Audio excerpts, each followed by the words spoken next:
Hey guys, I know I started early. There's a reason I started early because I want to address a couple things real quick before we get into the actual live. First, let me say hi everyone. What's up? Allie, Sly Angel, Fur Baby, Roxy, uh, who else? Cindy, Hetty Nature, Jenny, Blonde Gypsy, Sly Angel, Teresa Ann, Tiffany Taboo, Ruby Blue. That's cool. Tiffany Taboo, Ruby Blue. I like it. Choo Choo. Denise. Hey, Chrissy.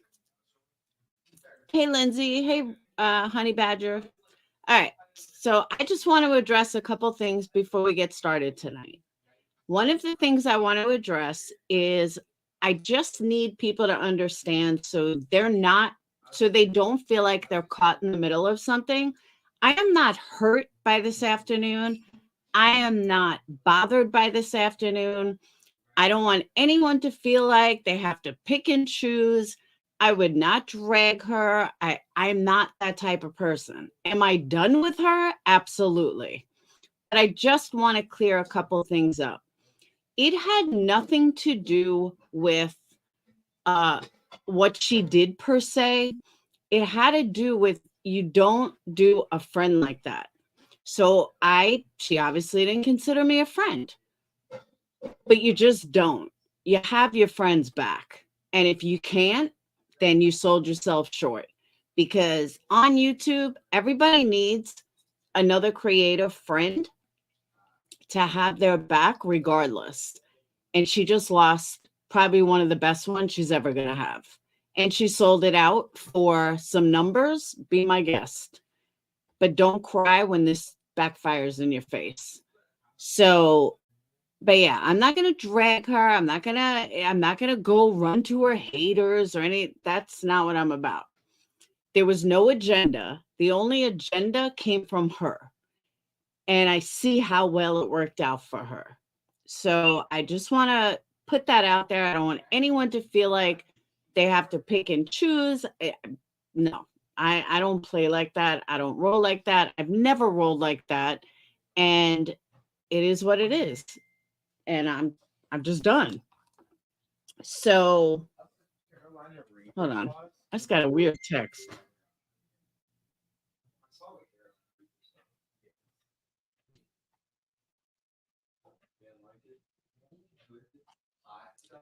In Michigan. Why is everyone bringing up Michigan? Total defamation exists a common law. Defamation per se exists if the communication is false and imputes a criminal offense.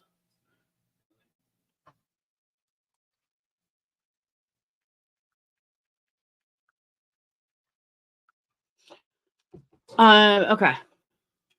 I think you sort of saw the writing on the wall. No, I'm just Granny's watching. I'm just saying that, I saw what I saw, and then I saw her community post, and I think that was kind of aimed at me about everyone has an agenda. No, not everyone has an agenda. Maybe you do. Hey, Aussie, not everyone has an agenda. I don't have an agenda. I like who I like, and that's it. But the one thing I will say, hold on. One thing I will say, and I wholeheartedly mean this. Hey, Aussie, 12 months. Woo woo. It was definitely imbued. Thank you, Sly Angel. But one thing I will say is that, oh, you think it was named at heels? Maybe. I don't know. But I'm just saying that when I see an agenda, the only agenda that I see is her kissing ass to someone who pretty much annihilated her during her live tonight, for what I can listen to. So I think she's doing it because she thinks TT's friends with QB and whatever. I just don't play like that. I stick to my morals. I stick to my beliefs, whether it's accepted by people or not. You're never going to see me change who I am for the likes of someone else. I stand by what I believe. And that's it. Oh, if you read the comments, and just comments, Wonder is about Laura. Yeah. So that's her. Let her be your shady ass. There was no agenda. But like I said, some people don't appreciate having a real person on their side and not someone that's going to fuck them over, not someone that's going to run to haters, not someone that's going to play immature little games. None of that. So I hope she made her pick, and that's it. Because the other thing is too, and you guys have to remember this, and this is the part that seems to be getting lost in translation. She was on my panel just 2 days ago bashing QB and yelling at people. She came to me 2 weeks ago, whenever it was, telling me how can I like Brittany J and all the stuff that Brittany did to her and blah, blah, blah. And oh my God, I didn't even know who TT was before her. But TT, when I went on TT's radar because of GW, but she forgets all of this. It's all about her numbers. It's all about her. Do you not forget our conversations from like 2 weeks ago? Do you not forget how you came at me about how dare Brittany be in my chat and blah, blah, blah? So when people tell me how selfish she is, now I see it. Now I completely understand what they're talking about. Because it's like what's good for the goose isn't good for the gander. You were just in my chat like 2 weeks ago. I mean, you were just in my chat like 2 days ago. Literally 2 days ago. And I was like, wow. Just wow. And then for her to pull this BS, okay, carry on, enjoy. I think I know why she's pulling it, but hey, whatever. Do what you got to do. So I just want to address that. I see people leave me comments. On the flip side of this, the other asshole, I do not care if I have 900 people, if I have 100 people. You want to know why I don't care? I mean, would I want 5? No. Because I would rather people like me for who I am rather than hate watch or anything else. I don't want, and I mean this, and I know Glara said this. Hey, Ash Cash, I don't want idiot subs. I don't want subs that like to be spoken down to. I don't want subs that I smack them around and they say, give me more. I don't want subs like that. That's what they have. B. Tim made a comment on QB's panel. I only listened to like the first 20 minutes, so I don't know what happened after that. But the first 20 minutes, all I have to say is she's such a lowlife. I don't know why anybody listens to her. But B. Tim made a comment about cursing, how Sinner cursed. Maybe I missed some of Sinner on GW panel, but I'm sorry. QB cursed way more than Sinner did. And it's just like blind. And then someone bought like 20 memberships or whatever. And QB was like, and make sure anyone that got a gifted membership thanks them. What are they, 12? It was, and then somebody else donated 20. She did the same thing. Like, are your subs just, they're like, let's smack me and let me give you more. It was the weirdest dynamic I ever heard. And I'm like, you know what? I don't know how anybody listens to this. I really, truly don't. And Roxy, that's what I'm saying. It was so cringeworthy. And yet they just kept going. And then she's like, and Laura goes real life. I do? Please tell me where I go real life. Don't throw my name in to suit yourself. So then someone sent me a clip. And I don't know what was before or after it, but somebody sent me a clip where B. Tim was like, oh, Laura, I just want you to know that I'm sending you a C&D for QB. What? B. Tim, how about you take your own advice and shut the fuck up about me? How's that? And I couldn't believe he said it. Again, I only got a clip. I don't know the front or back of that. But, hello? QB can ask herself.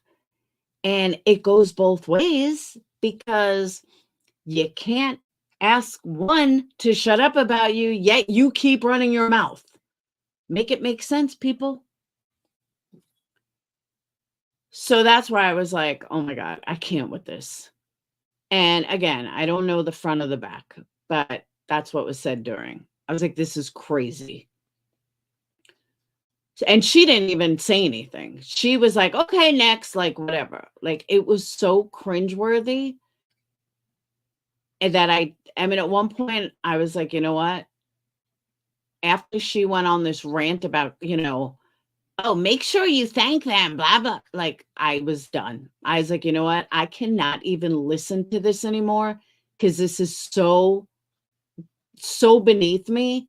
And it's just such a low life. Screaming, cursing.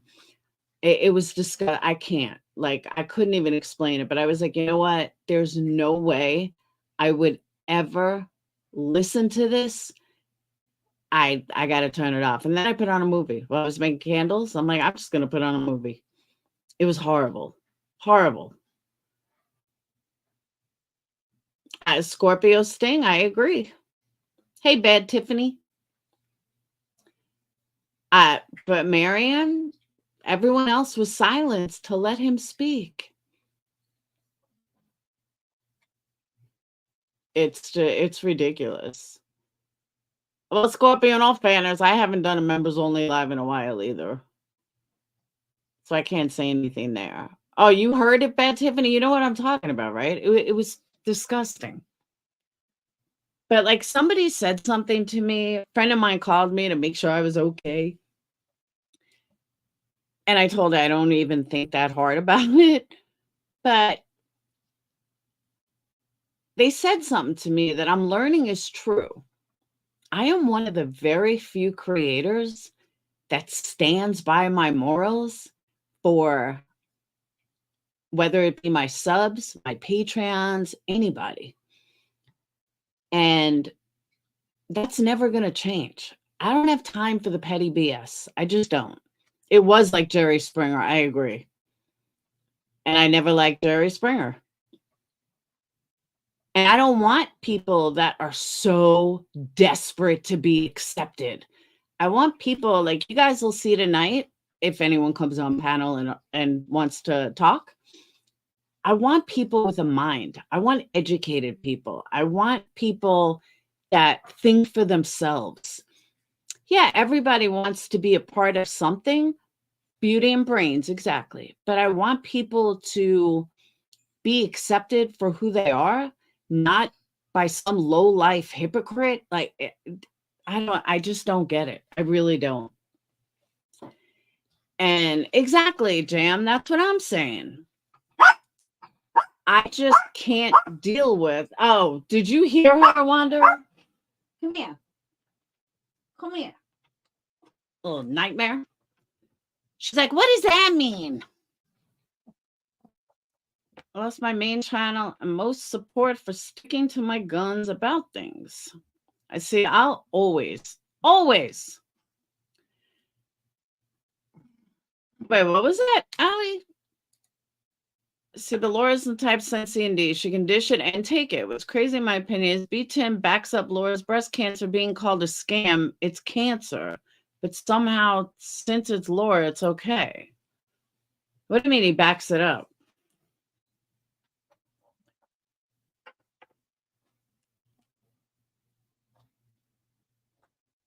He needs a shot call every time he butted in. Oh, but according to everybody else, according to GW, it was all fine and good, and everyone should be quiet while he spoke.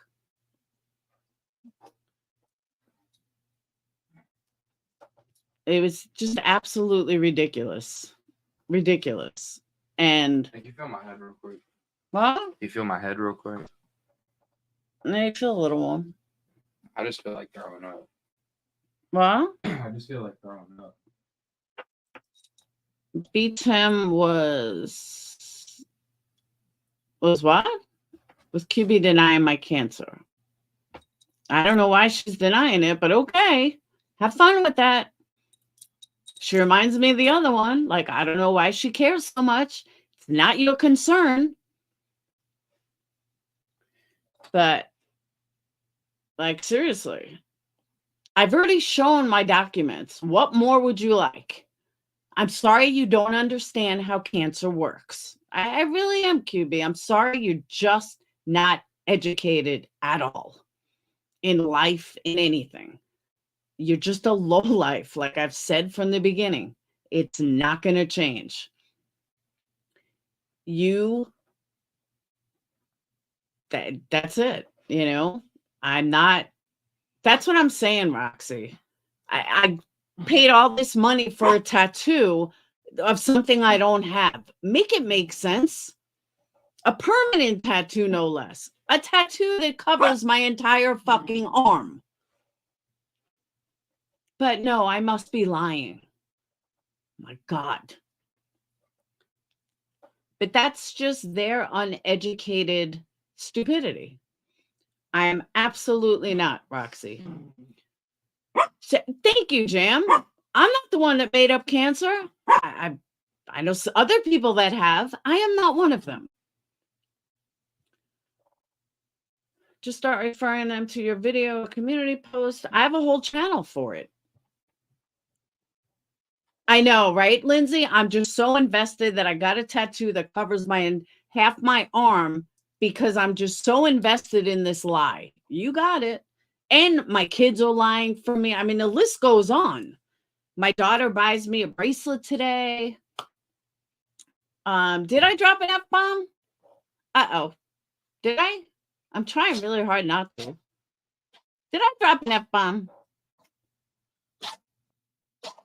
When did I drop an F-bomb? What are you sneezing about? I did drop an F-bomb. Oopsie. All right, I got one.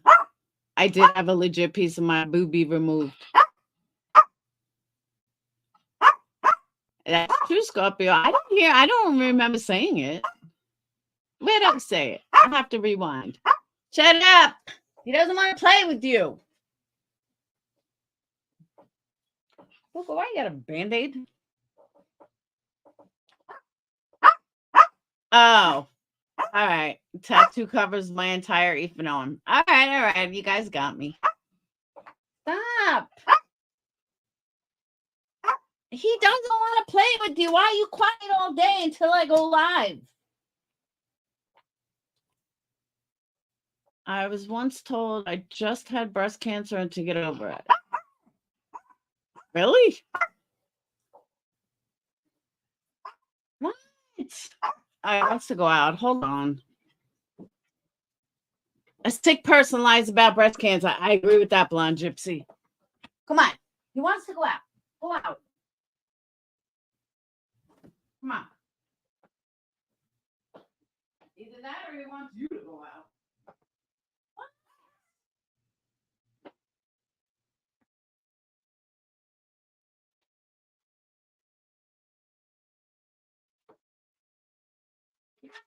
What? There's no bone here. There's no bone left. You have it.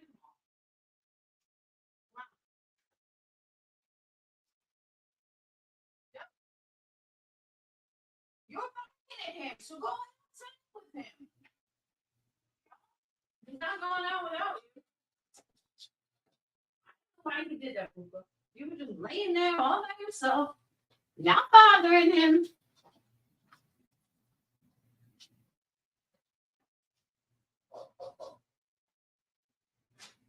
Hold on, I gotta find your other bone.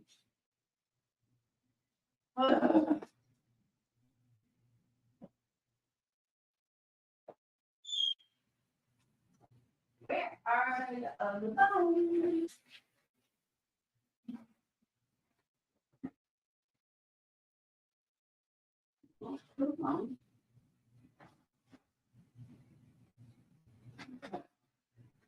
I found a bone. Yeah. Stop barking.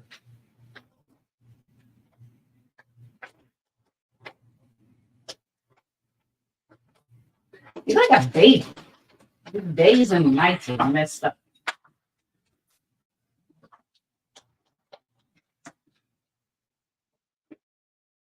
Sorry about that.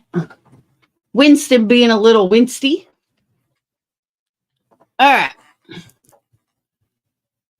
Your chat keeps freezing. That's not good.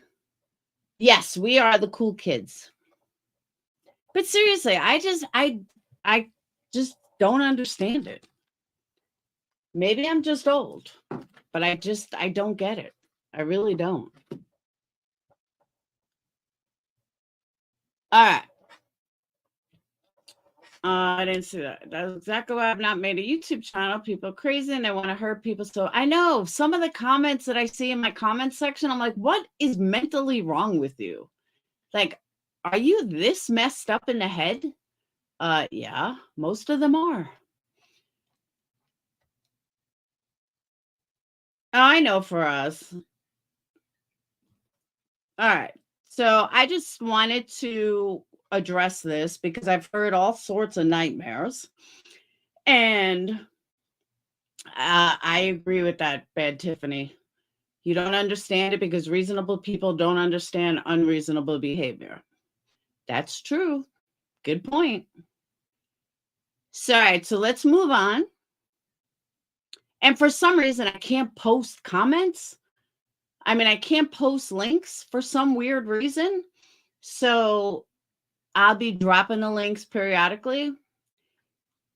So Gypsy Rose, and I'm going to get into the background.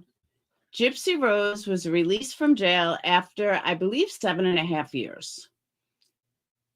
Gypsy Rose killed her mom, or had her mom killed, I should say.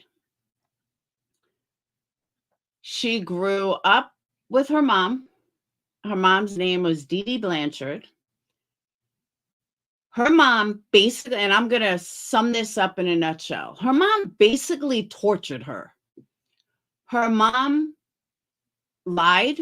Her mom had serious case of Munchausen syndrome. She gave her tons of stuff that she did not need. She gave her tons of surgeries that she did not need. Now, Gypsy Rose was born in 1991. When she was a baby, mom said that she had sleep apnea. When Gypsy was 8, she described that she had leukemia and also suffered from muscular dystrophy. So she needed a wheelchair and a feeding tube because she wasn't eating. Why didn't the doctors do more tests? We're talking the 90s. We're not talking the 60s or the 70s. We're talking the 90s. 1993, 94, you didn't have enough medical treatment to look into it. You can't tell she didn't have muscular dystrophy. I mean, again, this wasn't 1920. So she said that her daughter suffered from seizures, asthma, hearing, visual impairment. She had her teeth removed. She was prescribed medications. She needed a breathing machine. She went through multiple surgeries. procedures on her eyes, which probably her eyes are messed up, removal of her salivary glands, which I didn't even know they did, her teeth rotted, probably from all the medication, and missing salivary glands, neglect, so they pulled all her teeth out. I agree, doctors are to blame. So I remember one time she did a fundraiser because she was dying of cancer, which was completely not true.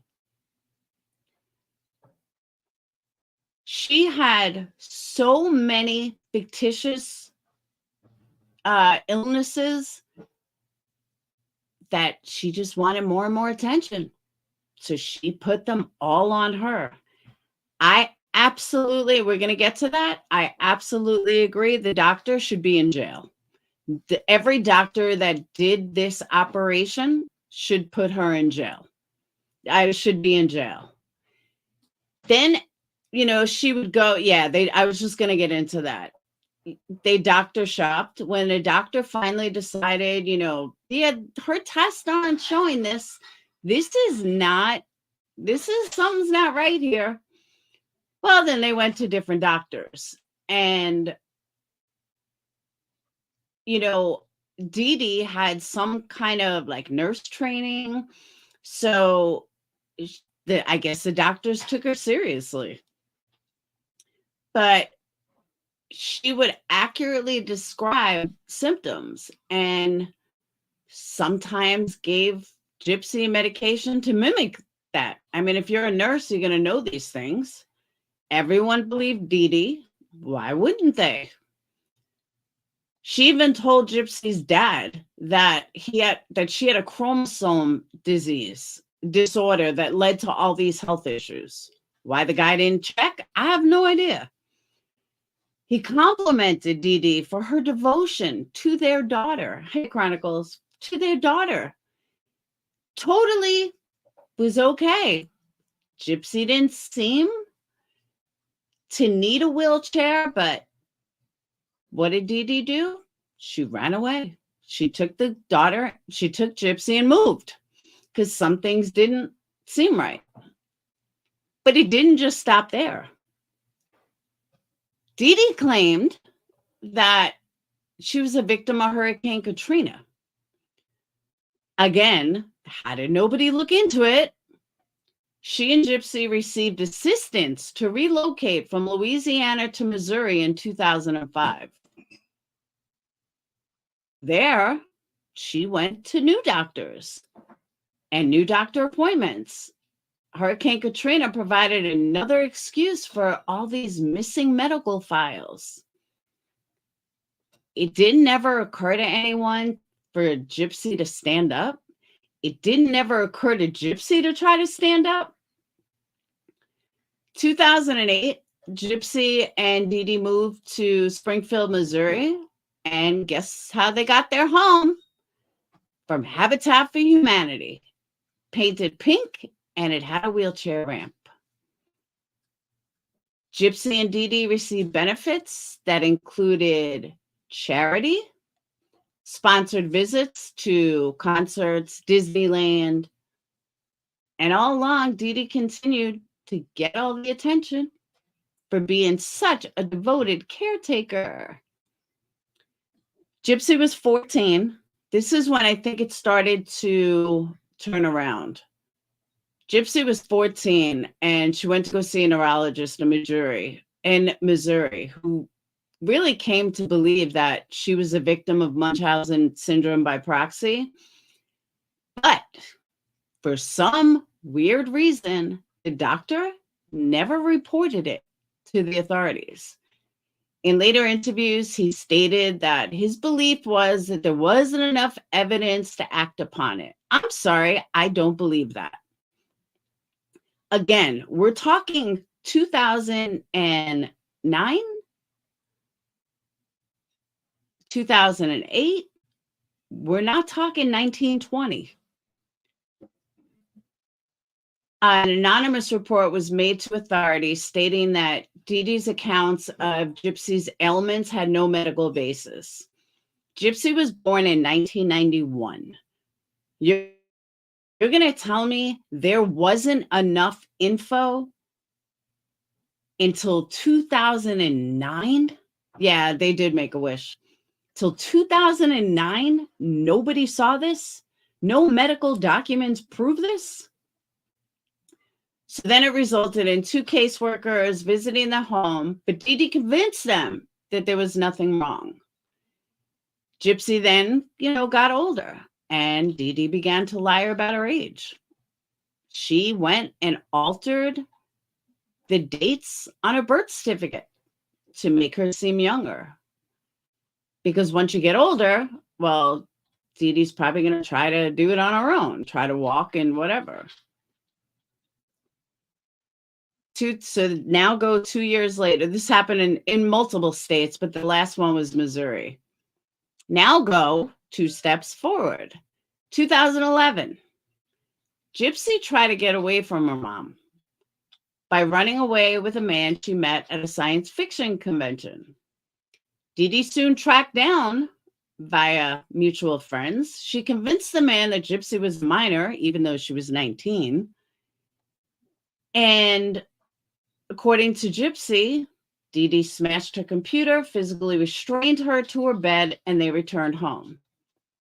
Gypsy also stated her mother would sometimes hit her and deny her food. I don't deny that at all. Gypsy eventually got back online. She went to a Christian dating site, and there she met Nicholas Godejohn. He's the one that ultimately killed the mother. Now, before I even go further with the story, I have a question. Do you think that anybody in their right mind that has been through this their entire life could come out perfectly fine? Do you think that all these medications and everything she'd been through, that she would just come out perfectly okay? Of course not. It's ludicrous to think she would. So in 2005, Gypsy convinced this autistic guy to kill the mom, which personally she deserved, in my opinion. The difference is she shouldn't have had somebody else do it. But considering she came from, this is my opinion, considering she came from an entire life of manipulation, well, what else do you think she would turn out to be? What else do you think she would be? A manipulator. That's the only thing she ever knew. That's it. So did you think she was going to come out normal? Why didn't they remove her from her mom and get her in help? In my opinion, the system failed her. Her family failed her. The doctors failed her. And what did you think was going to happen? Just tell me, what did you think was going to happen? Did you think that she was going to come out normal? Gypsy didn't understand what they got, Honey Badger. She was too young. This is all she ever knew. Of course she wanted trips to Disney and everything else. So blame the victim, Honey Badger. Go ahead and blame the victim. That's smart.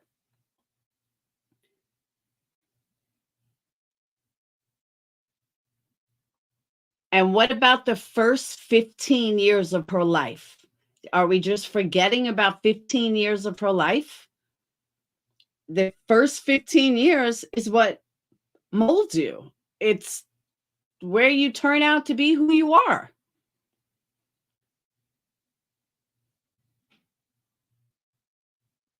I don't believe that. I'm sorry, I just don't. Unless, now she could have been playing along. She definitely could have been. I'm yelling you the truth. What? She could have been playing along because she was getting nice stuff. She was getting, she was being manipulated. She was told, hey, if you do this, we're going to get trips to Disney. We're going to get this. It's the only life she's ever known.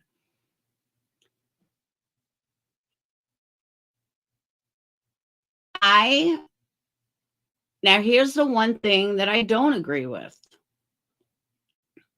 Here's the one thing I don't agree with. I don't agree that Nicholas got an entire life in prison and she did not. That I don't agree with. He should have never gotten life in prison, and he did. And that is completely unfair. The question remains, would she have killed her daughter if her daughter didn't kill her? That's my question. Now, I don't know how many of you guys watched the link that I posted, but I'm going to play it so you guys can get a better understanding of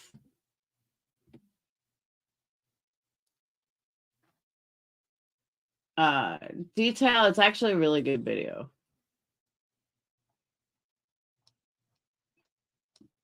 Hold on.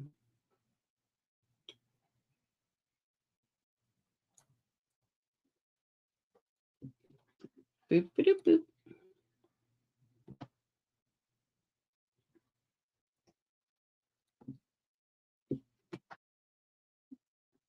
Whoop.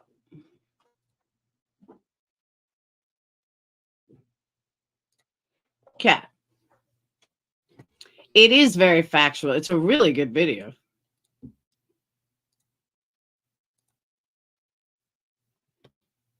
Sentence for killing a Springfield woman is hoping for a new trial. The jury convicted Nicholas Godejohn of murder for the stabbing death of Dee Dee Blanchard in 2015. Francis Watson is live in our newsroom with the latest legal moves. Francis. In our recent video about Gypsy Rose Blanchard, numerous comments surfaced. Now, everything you need to know about this case, you're going to see in the next 30 minutes, promise. And then I'm going to do open panel. Requesting an update on her boyfriend, Nicholas Godejohn.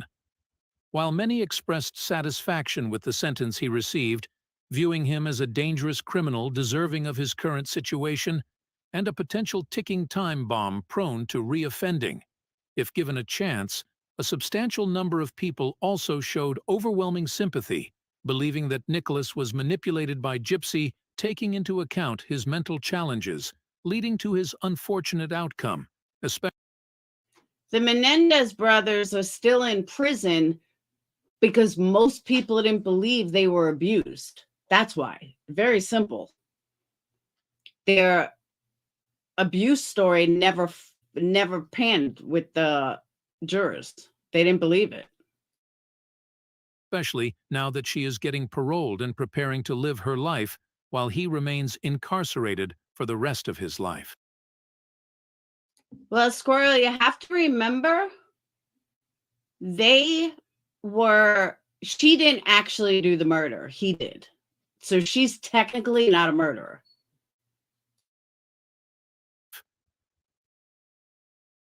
In this video, we'll offer some background on Nicholas's life, detail how he met Gypsy, and provide insight into the circumstances. He absolutely had diminished capacity. They try to say he's Asperger's, but he's not Asperger's. He's autistic. Hey, Southern gal, big difference. Asperger's, he would have a very high IQ, which he does not. But they never brought that into evidence. That led to his murder conviction, especially for those unfamiliar with the case. However, the primary emphasis of the video will be centered around Nicholas's recent appeal and its subsequent outcome. The link to the Gypsy Rose Blanchard case will be included in the description box. Now, without wasting any more time, let's get into the video. Welcome or welcome back to true crime capital. No, they never. I know they did, but that was after the fact. They, for some reason, his defense attorneys, which is why they're trying to get a new trial, his defense attorneys never said that he was autistic, like for some weird reason. Nicholas Godejohn was born on May 20th, 1989, in Big Bend, Wisconsin, USA. Born to Bobby Godejohn and Stephanie Goldammer, his parents parted ways when he was approximately 4 years old. Following their separation, Nicholas experienced a distinct childhood. Initially residing with his mother, Stephanie Goldammer. Now, obviously, I have to stop it for fair use. So that's why I'm reading chat. I'll answer you guys' questions. He moved in with his father during high school. Post-high school graduation, Godejohn returned to live with his mother and her husband. My son has Asperger's, so I know exactly what you're talking about, Jam. But that's what I'm saying. They try to say that he has Asperger's with an IQ of like 78. No, that's not Asperger's. That's autism. Charles Goldhammer. Diagnosed with autism during his early school years, Nicholas spent his entire academic journey from kindergarten to 12th grade in special education. Despite this, he stood out as one of the brightest students in his classes, courtesy of his high-functioning autism, Asperger syndrome. Nicholas's social circle was limited to one close friend, and his employment history consisted of holding a sign outside a pizza shop. See, that's what I'm saying. You're not Asperger's just because you're smarter than other special ed people. So I think that was like a false statement. Asperger's, you'd have a high IQ. For 13 months, therefore lacking broader work skills. Personal hygiene posed a challenge for him, often leading to forgetfulness regarding basic tasks like showering and brushing his teeth. His childhood was marked by loneliness, as described by his father on the show Killer Couples, stating, "It was hard for him to make friends.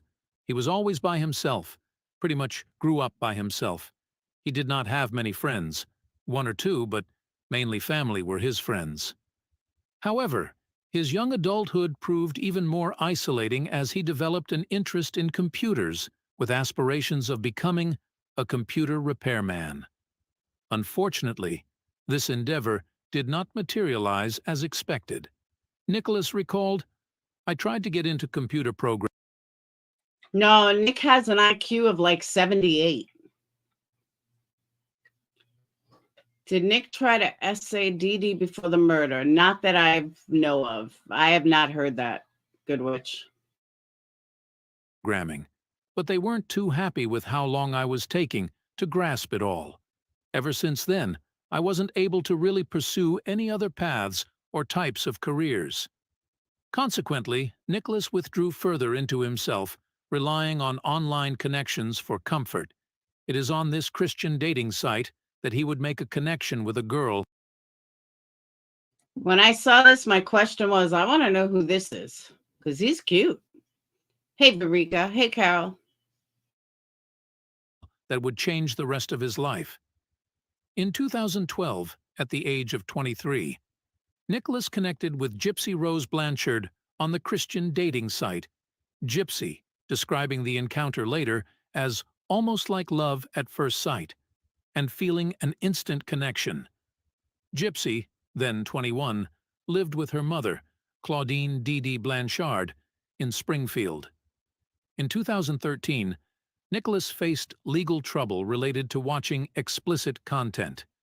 He pleaded no contest to disorderly conduct after being arrested for allegedly viewing pornography on his laptop at a McDonald's and engaging in inappropriate behavior.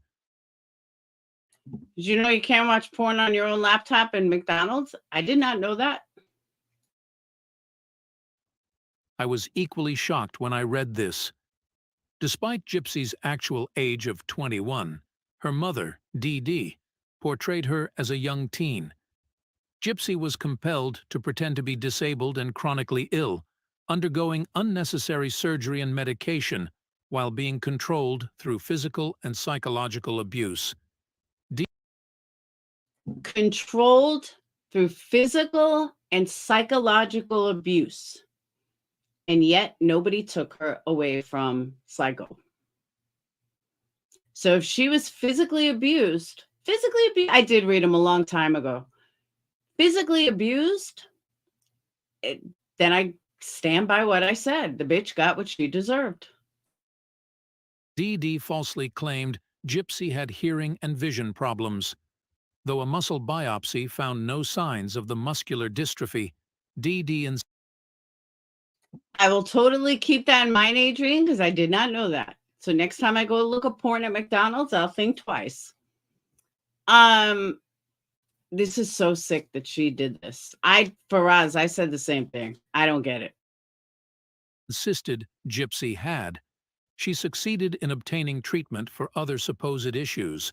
Doctors prescribed anti-seizure medication based on Dee Dee's false claim that Gypsy experienced seizures every few months. Numerous surgeries were performed, and Dee Dee routinely took Gypsy to the emergency room for minor ailments. The false medical conditions did not stop there. She claimed that Gypsy had leukemia and had undergone numerous rounds of chemotherapy and muscular dystrophy, which led to her using a wheelchair. Gypsy was purportedly diagnosed with asthma, necessitating the use of a breathing machine. She also that Gypsy had impaired vision and hearing, requiring the use of glasses and hearing aids. Gypsy was presented as having developmental delays and intellectual disabilities. Gypsy Rose Blanchard underwent several unnecessary surgeries, Which is why I say the doctors should be in prison. Not just Nick. Doctors failed her, system failed her, nobody checked. orchestrated by her mother, Dee Dee Blanchard. The surgeries were performed even though Gypsy did not have the medical conditions that Dee Dee claimed she did. Some of the surgeries Gypsy underwent include a feeding tube implanted into her stomach. Dee Dee claimed that Gypsy had difficulty eating due to her medical conditions, but in reality, Gypsy could eat normally. Gypsy underwent surgery to remove her salivary glands, supposedly. Let me explain this, though. For everyone saying that she was a participant at one point, guys, you have to remember, that's the only life she knew. You can't fault someone for that's the only life she knew. She didn't know any other life. She didn't know anything else. That was it. Supposedly to address excessive drooling. Gypsy had a colonoscopy. Although she did not have any gastrointestinal issues, Gypsy underwent surgery to correct alleged vision problems, even though she did not have significant vision impairments. Gypsy Rose Blanchard faced dental issues as a result of the medical manipulation and unnecessary medical interventions imposed by her mother, Dee Dee Blanchard. Dee Dee claimed that Gypsy had various dental problems, including cavities and other issues that required treatment. As a result, Gypsy underwent multiple dental procedures, including extractions of healthy teeth. The story of a single mother with a severely disabled daughter forced to flee. Katrina's devastation gained significant local media attention. Many who met Gypsy were charmed by her, unaware of the fabricated circumstances surrounding her life. Standing at 5 feet with a nearly toothless mouth. And she never grew because she was always in a wheelchair. And it's sick to me that all these people aren't in jail. Large glasses, and a high, childlike voice, Gypsy's appearance reinforced the perception that she faced the multitude of problems her mother claimed. Dee Dee consistently shaved Gypsy's head to replicate the hairless look of a chemotherapy patient. Allegedly, she informed Gypsy that her medication would eventually cause hair loss, justifying the preemptive shaving. Gypsy often concealed her baldness with wigs or hats. When leaving their residence, Dee Dee routinely carried an oxygen tank and a feeding tube. Gypsy continued to be fed the children's liquid nutrition supplement. And again, not one doctor said anything. The dentist pulled healthy teeth. Colonoscopy? Do you know how many tests Phoenix had to have before they diagnosed him with celiac? Biopsies and tests and gastroenterologists, whatever they're called, constantly. But she gets it just from the word of mom?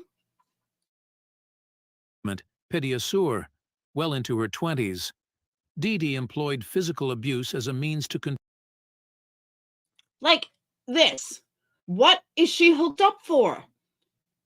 Why is she hooked up to all this? The doctors can't tell that there was nothing? control her daughter, maintaining a constant hand-holding presence in public. Whenever Gypsy uttered anything that hinted at her not being genuinely ill or surpassed her purported mental capabilities, Gypsy remembers her mother giving her hand an uncomfortably tight squeeze. In private, Dee Dee resorted to striking Gypsy with open hands or a coat hanger. Well, there you go. Now you know why she went along with it. Right there is why she went along with it, because she got hit if she didn't. Dee Dee suffered from factitious disorder imposed on another, more commonly known as Munchausen, by proxy. This mental disorder involves a parent or caretaker exaggerating, fabricating, or inducing illness in the person under their care to garner sympathy or attention. And this is why I strongly believe that if she hadn't have killed her mom would have absolutely killed her. As Gypsy and Nicholas connected, Gypsy would confide in Nicholas about the abuse she was subjected to. Their text conversations also revolved around love, sex, and their shared aspirations of building a life together. In online photos, Gypsy was often seen dressed in costumes, engaging in role-playing activities with Nicholas. Their bond grew stronger as both of them lived such secluded lives and were both yearning for attention and connection in the form of a partner, which they both never experienced, taking into account that they were already in their 20s at this point. Gypsy confided in her friend and neighbor, Alea Woodmansee, about her online conversations with Nicholas. In the fall of 2014, she revealed her desire to escape and marry Nicholas, even sharing baby names she had chosen. The first in-person meeting between Gypsy and Nicholas occurred in Yeah, the movie The Act is not a documentary. That was a straight up dramatized version, and anyone will tell you that. The facts are not real in that show. in March 2015. They had already been talking for 3 years at this point. In an attempt to win her mother's approval, Gypsy arranged a meeting at a local screening of Cinderella. Despite Dee Dee's disapproval, Gypsy and Nicholas allegedly sneaked off to the bathroom during the outing to engage in a sexual encounter. Following this, Gypsy approached Nicholas with a chilling request to murder her mother. Can you imagine your first time being with a guy and it's at the bathroom of a movie theater? Okay.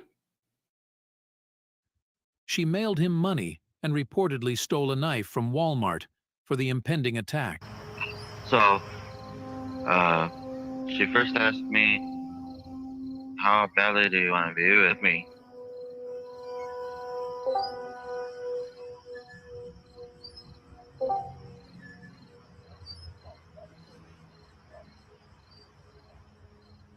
I told her I'd do anything to be with her, you know that. And she said, as long as my mom's alive, I can't be with you. She made that very clear. And honestly, I don't doubt that for 1 second. She wouldn't have allowed her to have a boyfriend. I felt, how else am I going to escape? It seemed like taking her out of the equation completely was the only option. In June 2015, Nicholas returned to Springfield while Gypsy and her mother were away at a doctor's appointment. Upon their return, after Dee Dee had gone to sleep, Nicholas went to the Blanchard house. Gypsy facilitated his entry, providing duct tape, gloves, and a knife, with the understanding that he would use it to carry out the murder. During the attack, Gypsy hid in the bathroom, covering her ears to avoid hearing her mother's screams. Nicholas then stabbed Dee Dee 17 times in her back while she slept. Following the gruesome act, they engaged in a sexual encounter in Gypsy's room and took $4,000 in cash from the house, mostly obtained from Rod's, Gypsy's father, child support checks. The two fled to a motel outside Springfield, staying for a few days while planning their next steps. Security cameras at local stores captured their presence during that time. Gypsy believed at that moment that they had successfully escaped the consequences of their crime. To evade detection with the murder weapon, they opted to mail it back to Nicholas's home in Wisconsin and then traveled there by bus. Observers on their way to the Greyhound station noticed Gypsy, wearing a blonde wig, walking unassisted. Friends. But I can't imagine anything other than her turning out like this. I just can't. And neighbors were initially concerned about Dee Dee's well-being after seeing disturbing posts on Gypsy's Facebook page. The posts hinted at violence and mentioned the word murder. Friends contacted the police, expressing their worries and prompting a welfare check at the Blanchard residence. On June 14, 2015, the police discovered the lifeless body of Dee Dee Blanchard in her home in Springfield, Missouri. During their time together, Gypsy and Nicholas Let it just be known, I want a baby pink home. engaged in ordinary activities like shopping at Walmart. Subsequently, they headed to Nicholas, Wisconsin residence, where the police eventually apprehended them. The arrest was straightforward as the duo had brought their blood-stained clothing with them. As investigators revealed that she was, in fact, an adult without the physical and mental health issues her mother claimed, the initial concern over the possible abduction of a disabled girl transformed into shock, and some felt sympathy for Gypsy Rose for the atrocities her mother subjected her to. In July 2016, Gypsy Rose entered a guilty plea to second-degree murder, resulting in a 10-year sentence. In a 2016, the murder trial of Nicholas commenced. And personally, I don't think she should have spent one day in jail. Psychologist Kent Franks testified that Nicholas Godejohn exhibited a cognitive profile more aligned with that of a child than an adult. Upon examination, two psychologists diagnosed Nicholas with autism spectrum disorder, emphasizing the challenges he faced in distinguishing between fantasy and reality. His legal team argued that his upbringing, marked by social isolation, exacerbated these difficulties. Dr. Kent Franks asserted that Nicholas falls under autism spectrum disorder level 2, requiring substantial support with an IQ of 82 and functional abilities comparable to those of an 8 to 10-year-old. IQ of 82 and comprehension skills of an 8 to 10-year-old. In all fairness, 8 to 10-year-olds know not to kill anybody. And he stabbed her 17 times, almost decapitated her. He had to have known that was wrong. Franks highlighted Nicholas's struggles with memory and processing speed. At a hearing before Circuit Judge Calvin Holden, Franks revealed that he conducted 2 mental evaluations of Nicholas at the Greene County Jail. According to Franks, Nicholas believed he was acting in Gypsy's best interest when he killed Blanchard, aiming to rescue her from her mother. During the 4-day trial, Gypsy Blanchard also testified, admitting that she financed Nicholas's trip to Springfield, stole the knife from Walmart, and provided him with gloves before the homicide. I supplied the knife. Where did you get the knife? I stole it from Walmart. She further disclosed. And here's the other thing. If she was trying to hide it, why was she so honest about it? She didn't have to say all that, and she did. Disclosed that mailing the knife back to Wisconsin after the incident was her idea.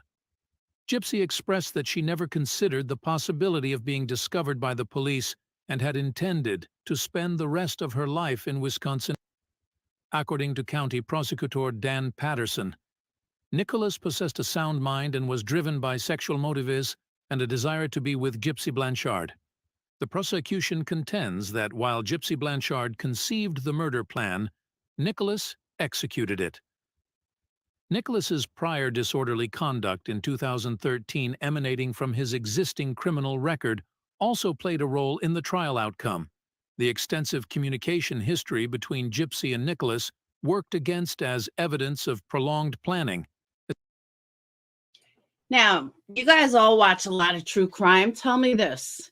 Tell me where you've ever seen a case where someone was looking for somebody to murder someone for them. Where was there not manipulation? Show me a case where they weren't manipulating the person. Of course there was manipulation. Happens every time. Establishing premeditation. The severity of the attack, with Dee Dee being stabbed 17 times, was deemed overkill, further damaging Nicholas's case. And once they were both apprehended, Nicholas made a full confession to the murder. And then she's sitting here telling me things that are true. And if you really love her, I don't think you would want her in that situation, okay? The situation that she's in right now. And so we're going to go down two paths here, okay? Cops manipulate people all the time. And that is just, you're going to have to be honest with me. Because if you love her, if you love Gypsy, then you're not going to let Gypsy get in trouble. In February 2019, Nicholas was convicted of first-degree murder for stabbing Dee Dee Blanchard in 2015. He is serving life in prison without parole, plus 25 years for armed criminal action. Public sentiment regarding Nicholas receiving a life sentence over Gypsy Rose Blanchard's 10-year sentence was mixed. Many people expressed sympathy for Gypsy, viewing her as a victim of long-term abuse orchestrated by her mother, Dee Dee Blanchard. Nicholas, who was perceived as having a limited understanding of the situation due to his developmental challenges, garnered some sympathy as well. Some believed Nicholas' sentence was too harsh, considering the circumstances. I know someone who killed someone for someone else when I was in high school. He got 25, I think, and served, I think he was out in 16 years. And it was a similar situation. And even he got out and he made something good with his life. So I don't think that Nicholas deserves life in prison. I don't see why he's not given another chance.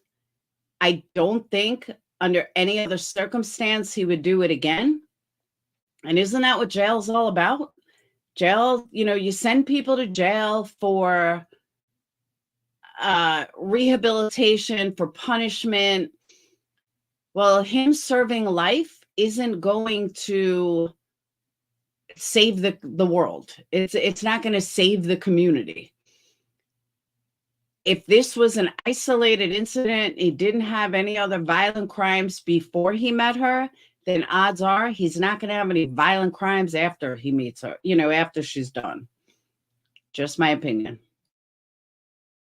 And the manipulation involved. However, others felt that both individuals played roles in the crime and should be held accountable, emphasizing the complexities of the case and the legal system.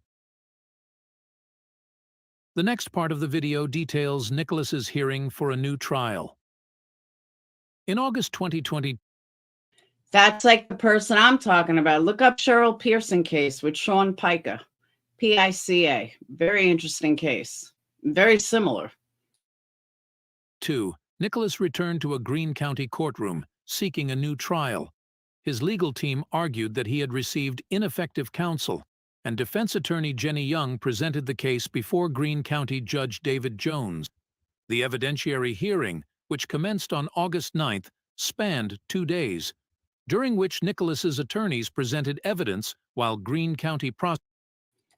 Did you really, Goober? I know him. My ex was in a in Rikers with him.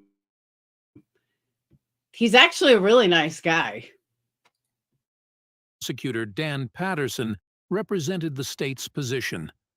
The crux of Nicholas's attorney's argument on ineffective assistance of counsel revolved around 3 primary points.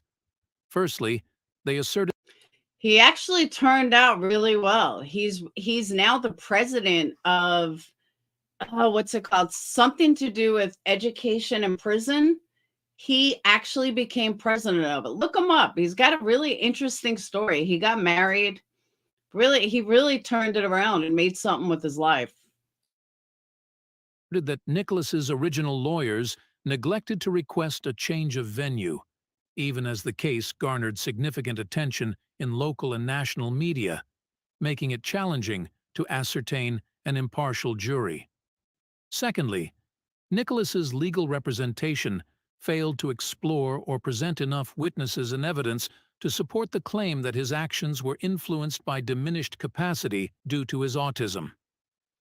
Lastly, Nicholas's original lawyers allegedly neglected to investigate or present evidence that suggested Gypsy Blanchard was.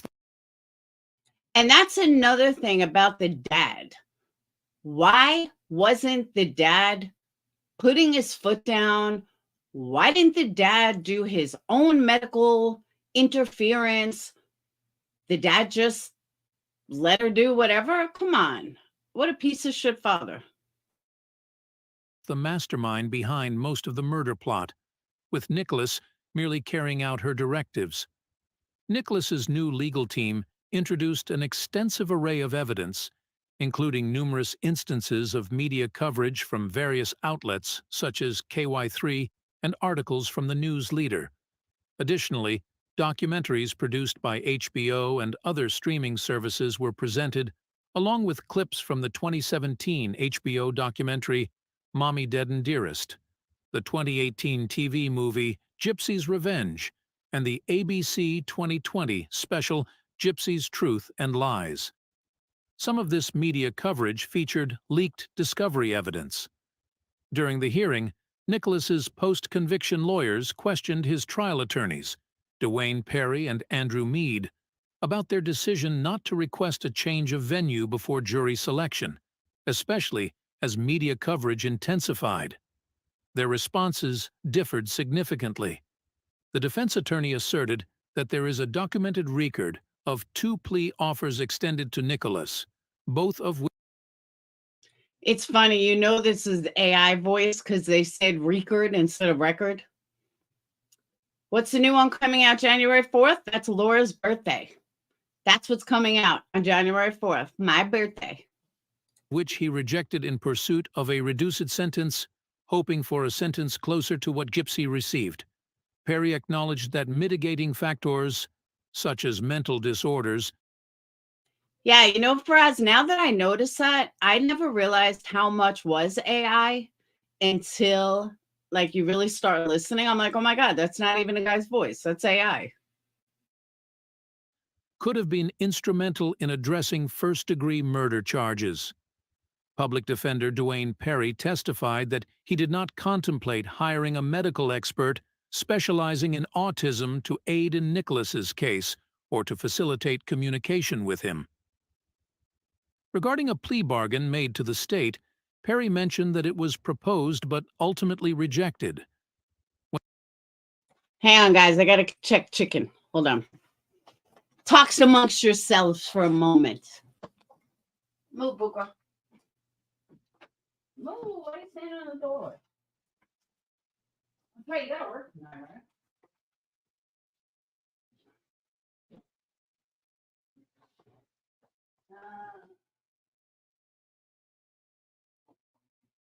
What can you leave for?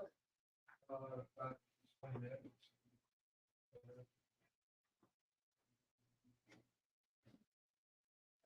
I should say they get paid more to do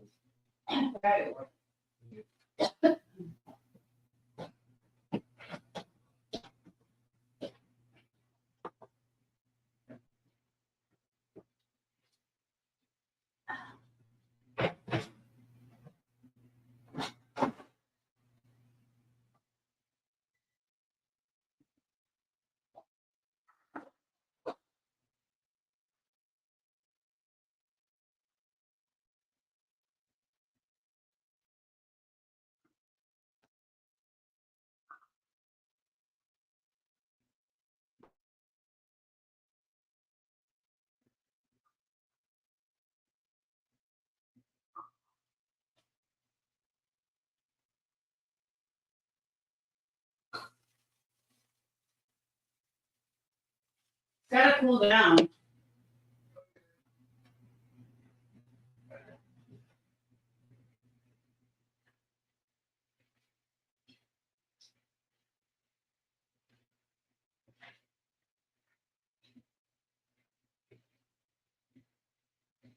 I think it's done.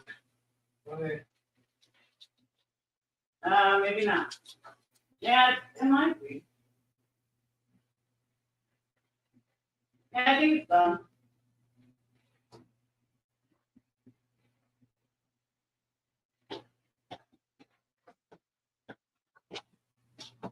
Okay. It's juicy. Ah, I didn't want to leave that running for too long. When asked about a letter from Nicholas expressing a desire to understand the details of the conversation between Perry and Prosecutor Patterson and why the desired deal was not accepted, Perry vaguely recalled the letter. Despite reviewing a copy while testifying, he expressed uncertainty about remembering the contents of the letter. Perry reiterated that he did not consider bringing in a medical expert in autism to support Nicholas's case or to engage with him. What kind of lawyer wouldn't do that? I don't understand why a lawyer would do that. Judge David Jones inquired whether Andrew Meade had considered requesting lesser charges, such as involuntary murder, to which Meade responded in the negative. The defense team also opted not to summon family members as witnesses to testify about Nicholas's condition. A clip from the program Gypsy's Revenge was presented, showcasing the SWAT raid on Nicholas's Wisconsin home. Nicholas's interrogation video was shown, featuring an investigator asking him about his love for Gypsy. And so was that the first time that your mom ever met your girlfriend? Yeah. Okay. Yeah. I guess she's your girlfriend, Gypsy's your Yeah, she girlfriend. is. Yeah, she is. And you my- love her? Oh, do I ever? You love her a lot? I was bummed my eyes out waiting for this moment where I can talk to you Okay. because I was so worried about her. He's from Wisconsin, but I'm not sure. Yeah, it is. Waukesha County. It is Wisconsin. Nicholas affirmed his affection, and the investigator emphasized that if he truly cared for Gypsy, he should prevent her from facing trouble. The video depicted Gypsy being informed of her mother's death, leading to her tearful reaction. Nicholas's confession to committing the murder for Gypsy was included, along with the display of the knife and package sent from Springfield to Wisconsin. Meade was questioned about his concern regarding the airing of this footage before Nicholas's trial, and he confirmed his apprehension. Meade recounted the video, highlighting Nicholas sitting alone and talking to himself most of the time. Defense attorney Jenny Young questioned Meade about his argument that But it's also weird to me that it's okay if the cops talk to him and manipulate him. I mean, granted, they're not telling him murder, but why is it okay for the cops to do that? Nicholas was frequently handcuffed, impacting his emotional and mental well-being. Meade also asserted that Nicholas's Miranda rights were unclear, and the detective lacked information on Nicholas's mental condition and its effect on his comprehension of his rights. During questioning, Young inquired about Dr. Frank's experience with autistic patients. Remember, Dr. Frank is the doctor who testified in Nicholas's initial trial, to which Mead acknowledged that, although Dr. Franks had some experience, he was not qualified to treat someone with Nicholas's mental condition.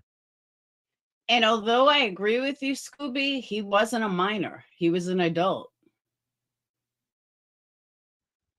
Young also asked Mead about the HBO movie Mommy Dead and Dearest airing before Nicholas's trial, and whether he had seen it.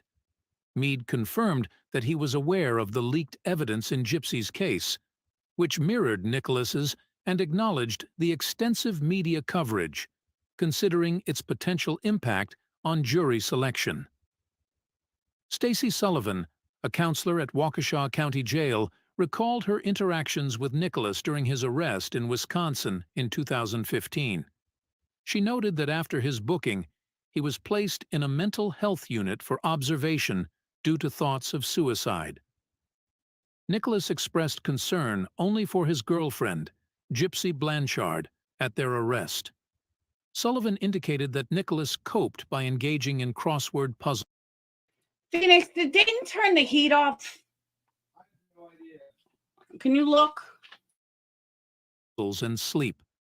She opined that the mental Yes, Gypsy got him to do that. 100%. health unit was beneficial for him overall. Nicholas had no history of violence before he murdered Dee Dee. I felt horrible about it, Nicholas told 2020. When me and her were in the hotel room, she kept on telling me, stop crying, there's no reason to cry. It was my idea, it wasn't yours.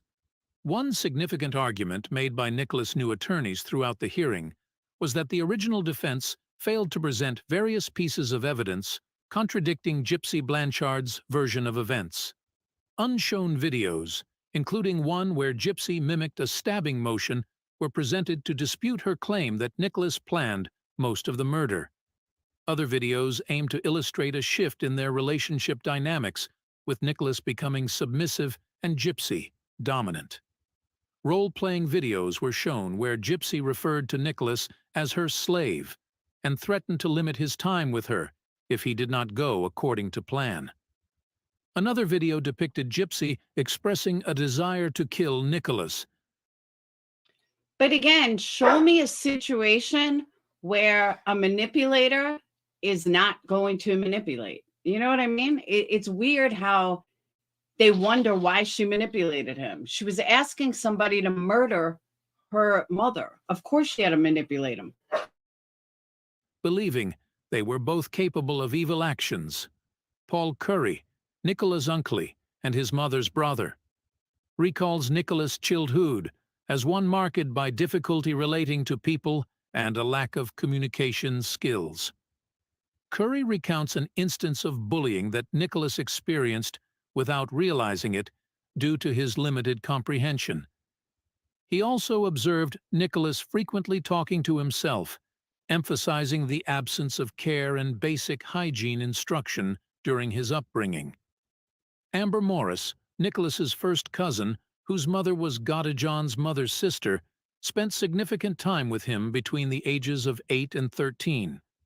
Morris, slightly older than Nicholas, asserts that his mother ignored and shunned him, often leaving him home alone. She describes him as neglected, lacking proper hygiene, and deprived of care. As they grew older, Morris notes Nicholas' inadequate development of social skills and awkward interactions with other children. She claims he was placed in a special education class in middle school, where And honestly, I don't think he had a much better growing up than she did. the academic material was at an elementary school level compared to age-appropriate coursework. Morris and Nicholas discussed his relationships with girls. According to her, there was a notable change in Nicholas's behavior after moving in with his father, as he became more immersed in online activities. Nicholas appeared nervous and awkward around girls, with limited interaction, despite having a girlfriend at one point. Morris reveals that they never met in person, emphasizing Nicholas' infatuation through frequent phone conversations. Is anyone surprised by that? She asserts that no one contacted her before Nicholas's trial, but she would have provided the same testimony if asked, and the prosecution had no additional questions. Dr. Theodore Wasserman, a pediatric neuropsychologist hired by the current defense attorney, conducted an evaluation of Nicholas in March 2022, considering previous records, including police interviews. He testifies that Nicholas is on the autism spectrum, experiencing difficulty functioning like individuals without the disorder. Inquiry about videos sent by Gypsy Blanchard in her persona as Demona, instructing Nicholas to behave a certain way under consequences, were raised. Wasserman discusses Nicholas's susceptibility, emphasizing the danger in the threats made by Demona. A role-playing video is presented where Gypsy, as Demona, designates Nicholas as her slave, outlining consequences if he disobeys, including losing contact with her. Wasserman asserts that Nicholas, based on his autism, was influenced by the programmed instructions, revealing that Nicholas even Someone said she has a very high IQ. requested Gypsy to run away on the day of the murder, but she insisted on him killing her mother. Wasserman notes that Nicholas's reading ability is at a 4th grade level, while the written Miranda rights presented to him were at a 6th grade reading level. He suggests that Nicholas may have had trouble comprehending his rights. According to Wasserman, Nicholas claimed to have gone to Springfield to dissuade Gypsy from killing Dee Dee.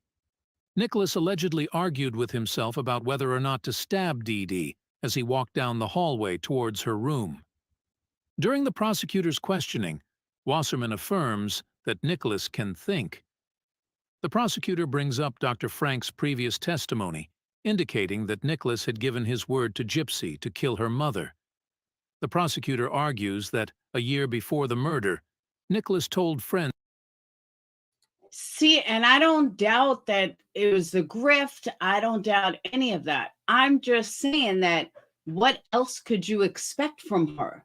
I would expect nothing less than a grifter, than a manipulator, a con artist. That's what I would expect from the life that she lived. That Gypsy was crazy for wanting to kill her mother, suggesting this as evidence that Nicholas had the ability to rationalize as a person without autism. Wasserman concedes that it's a possibility. In essence, the hearing aimed to underscore 3 key issues. Firstly, the original legal representation neglected to request a change of venue, despite the case garnering substantial attention in local and national media, thereby complicating the task of seating an impartial jury.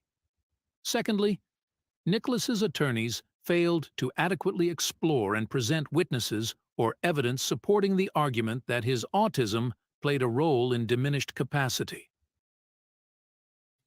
I don't know if his autism played a role in diminished capacity, but his autism definitely played a role in manipulation. And I just don't think he deserves an entire life in prison. Lastly, the Original Legal team overlooked investigating or presenting evidence suggesting that Gypsy Blanchard was the primary planner of the murder, with Nicholas merely carrying out her directives. Gypsy Rose Blanchard is being released from prison after more than 7 years.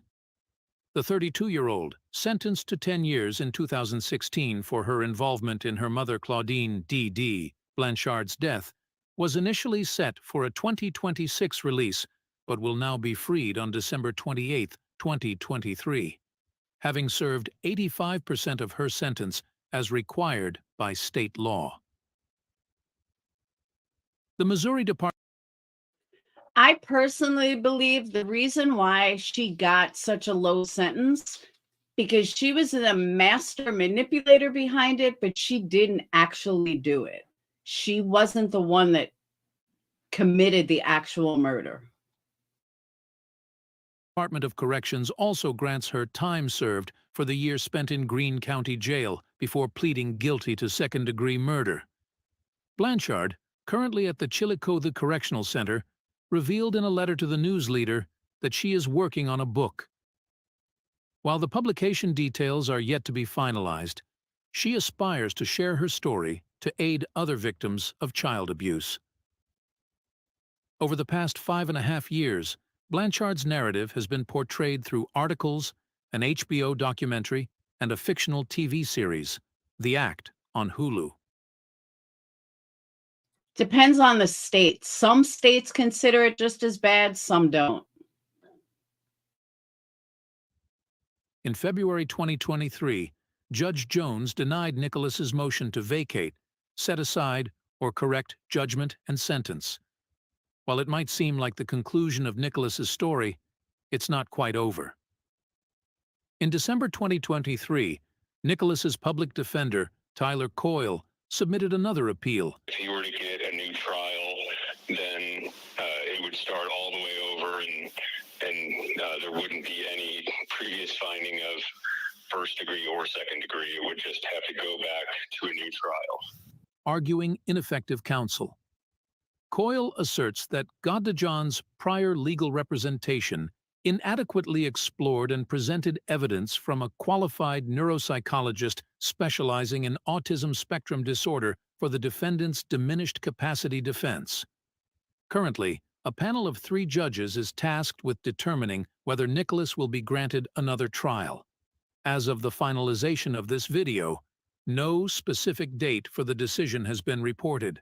Coyle says it'll be up to a panel of 3 judges to decide if Godejohn will get another date in court. For further insights into the story of Nicholas and Gypsy, consider watching the following: The Act series on Hulu, Killer Couples, documentary on Oxygen, Gypsy's Revenge, documentary, Mommy Dead and Dearest, documentary on HBO. Kindly subscribe to the channel, as I will provide updates on the result of Nicholas's latest appeal. Don't forget to turn on notifications to stay informed about future appeal outcomes. What are your thoughts on the recent outcome of Nicholas's hearing, and do you think the new appeal has a chance at a reduced sentence? Let's continue the discussion in the comments down below. Thank you for watching. As always, stay safe out there. The Wisconsin man serving a life sentence. All right. Let me go let the dog out, and then I'll open up panel. Come on. Let's go.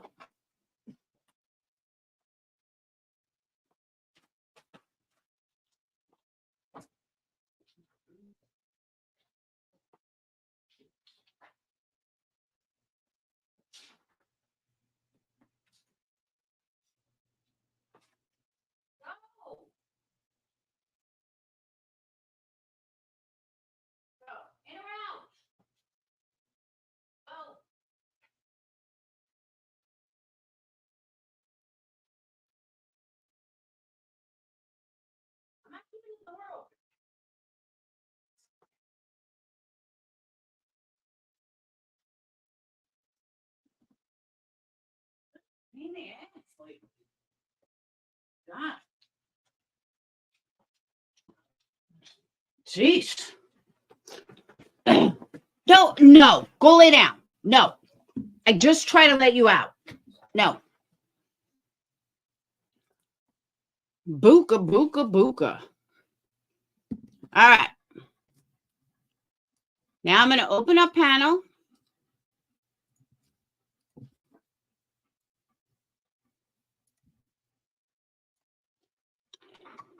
So now that you guys see more in detail, give me your thoughts.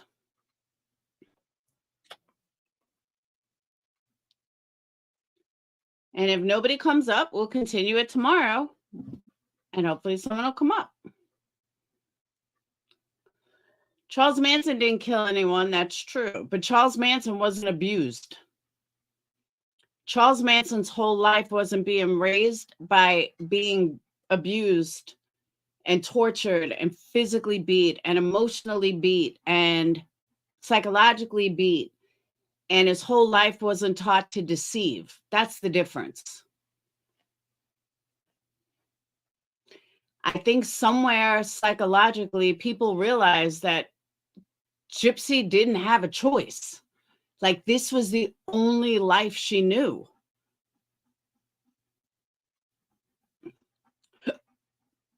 I could go earlier tomorrow, Kendra. Manson's childhood was horrific. I'm not saying that he had a good childhood, but it wasn't that bad.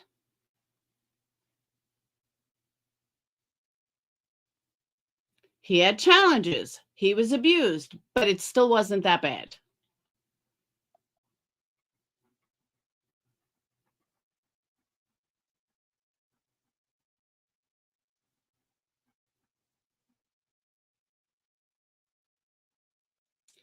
I remember I read, but I still don't think it was a different kind of bad. How's that? It was a different kind of abuse. But it was a different kind of abuse. It was abusive, but it was a different type of abuse. And it was a different type of murder. It was, I mean, it's different.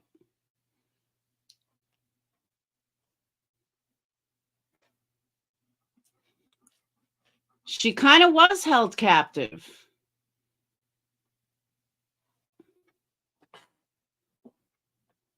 In a way, she was held captive. But I absolutely do not believe that I don't think that she deserved to go to jail. I think the mother got what she deserved.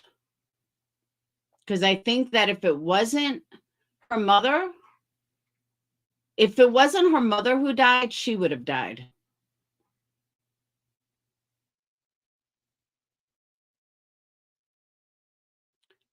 She said she was, and you take that as truth. Look at the night of the murder, not a prisoner. Rainey, you are forgetting years and years and years of abuse. This woman had surgeries, had tons of stuff growing up from the time she was born. But she didn't know she wasn't wheelchair bound for what, 14 years? You know, it's not like her mom decided to beat her at 14.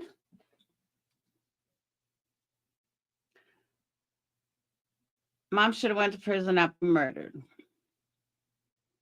Huh?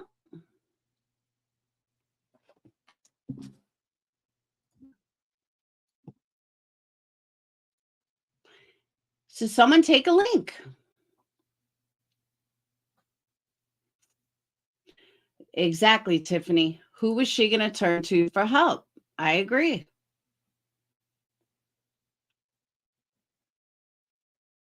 Yeah, but her life didn't start at age 10.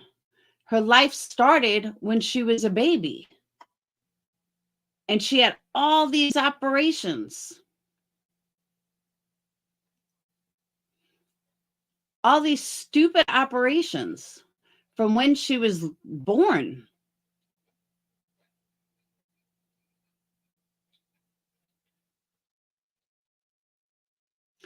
Now, there's been a lot of controversy over her Instagram and in her social media. I go back to the same thing that I've always said. She could want to meet celebrities because she is a celebrity. Good, bad, or indifferent. If you name Gypsy Rose Blanchard, everybody knows who she is. She is a public figure. She is somebody that, in my opinion, majority of people do feel bad for her. But I don't think, all right, let me back up. In my opinion, I don't believe that she is a celebrity because she killed her mom. She is a celebrity because of everything she went through, and she's still here to talk about it. That's my opinion. That's why I think people look at her the way they do. Not because, oh my God, you killed your mom, let's idolize you. But that she's still alive. Yeah, she survived and she's still alive to talk about it. You know, put it like this. What about these women who were abused by husbands, kill their husband and get a year or get no jail time because they were so overly abused from their husband? That's still murder. And yet they only serve a year in jail. Why? Do you feel the same way about that? Do you feel the same way about that scenario? Because that happens a lot. Wife kills husband and wife gets 6 months because of how heavily abused they were. Think about it. She didn't kill Dee Dee herself, but I mean, she did make it happen. I mean, Nick wouldn't have done it if she hadn't manipulated him. I mean, fair is fair. I just try to let you out. You didn't want to go out. Same thing as this situation. This means an end to their situation. Absolutely. But I'm saying that I don't really see any man. I'm sorry. I don't see many people in that kind of scenario that, not that wouldn't do the same thing, but I don't see too many people in that scenario that would say, oh, she deserved a lot more. Because a lot of times she doesn't. A lot of times they don't. Even though it is murder. Or, you know, someone gets caught R-ing someone and the girl kills them. Should she go to jail? Should she be charged? No. He got what he deserved. I don't see how this scenario is any different than that. I really don't. To me, it's the same scenario. She was beating him. She was not beating him. She was abusing her. And I don't know. I just feel like she was justified. And I think that if it was a husband and wife situation, people would think differently. Didn't try to get away before. I don't know. Yeah, when she was like 19, she tried to run away. I think when the wife killing husband scenario, that's when the wife snaps. I don't think this was snap situation. It was planned. Different, although I totally agree there was bad abuse.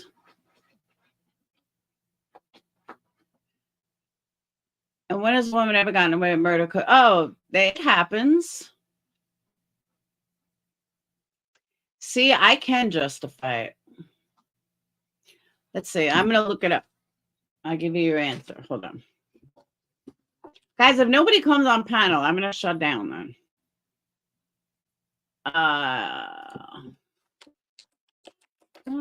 Murders.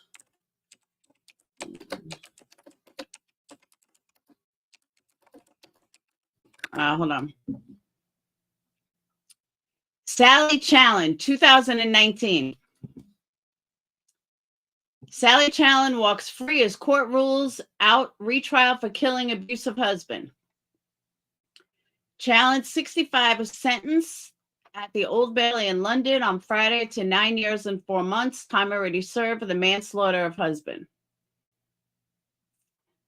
She suffered years of controlling and humiliating abuse before she killed her 61-year-old husband in August of 2010. So there's one. Valerie Bacot, another French woman.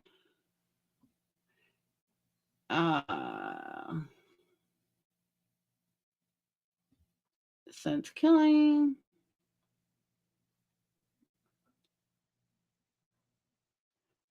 What's this?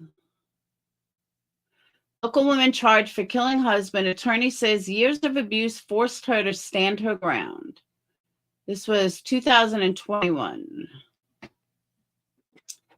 Hillsborough, this is Florida, I think.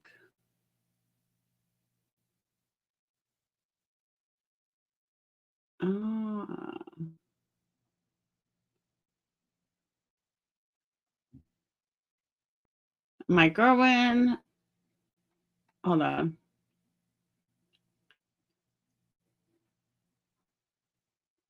Sabrina testified she was in fear of her life and tried to run away. During the interrogation. Trying to say why I know.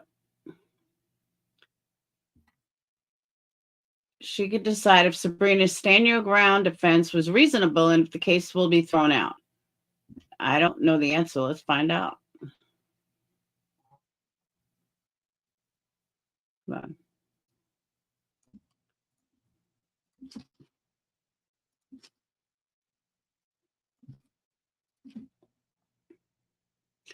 All right, here you go. Murder charges dismissed.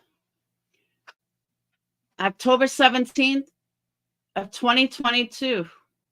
Charges were dismissed. She got away with killing her husband. Sabrina Henley. Hold on. So there you go. There's one that got away with it.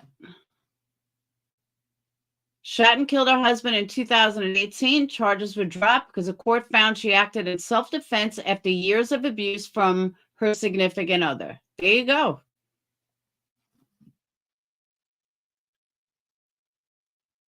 Have been dismissed. Advocate stood in her corner saying what led up to that was years of alleged abuse and that she acted in self-defense. I felt very grateful, state attorney and the lawyers who were assigned to the case. This is a whole nother case, a whole nother night.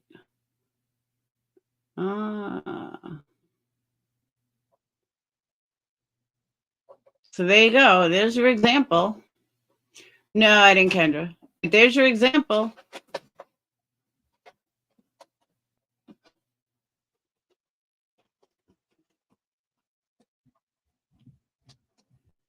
I think it had to do something with a pool because they said she was arrested in a bathing suit.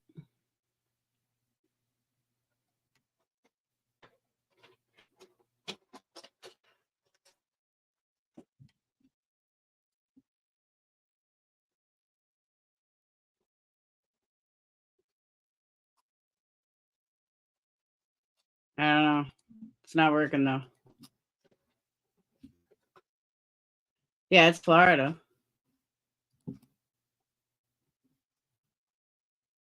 It doesn't say. It's an interesting case though.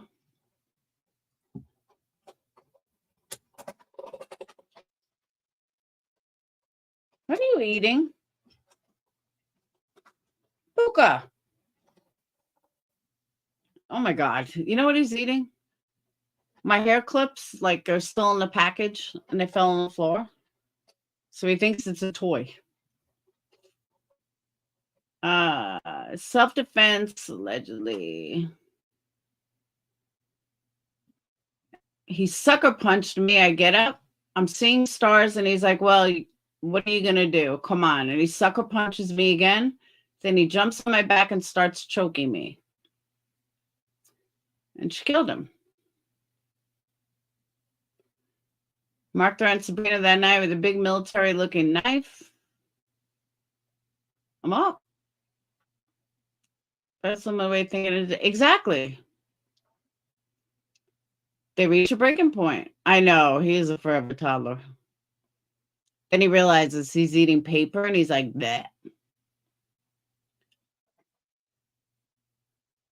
That's crazy. So now that I pointed out, just telling you that it does happen. So I do. I just think that she should, I don't think she should have gone to jail. I think she needed rehab. Not rehab drugs, like rehabilitation. She needed 7 years of psychological help. Nick needed 20 years of psychological help. Putting her in jail is not helping anybody. It didn't rehabilitate her. It didn't make her think, oh my God, what you did was so wrong, because in her mind, what she did was justified. And I understand that. So the fact that they put her in jail instead of getting her serious psychological help, I still think the system failed her again. Jail doesn't do anything, like absolutely nothing. Jail punishes you, but it really doesn't. It doesn't do anything but give you 3 meals a day and a place to live. That's it. And, 7 to 10 years, it's a long time. 7 years in prison is a long time. You will never get the right psychological help in prison that you would somewhere else. Prison is limited.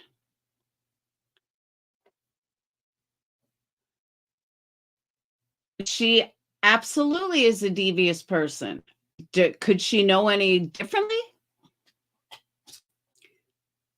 She was deceived her entire life. That's all she knew. Like, I taught my kids, how to do ABCs and how to go to school and how to be good, be a good person and live a good life and be kind to others and, give your last dollar to someone. These are things that I teach my kids. Someone like Dee Dee taught her kids how to manipulate, how to be a fake, how to be a phony, how to be a fraud. If that's all you ever knew, that's all you know how to do. And that's why I say the system totally failed her. Yeah, she never had education. She never had life skills. She was never taught how to be a better person. She's fucked all around, honestly. So sorry, but yeah, no.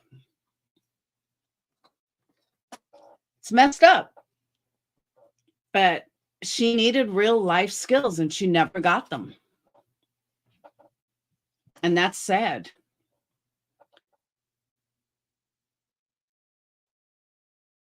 But it's not just a horrible upbringing.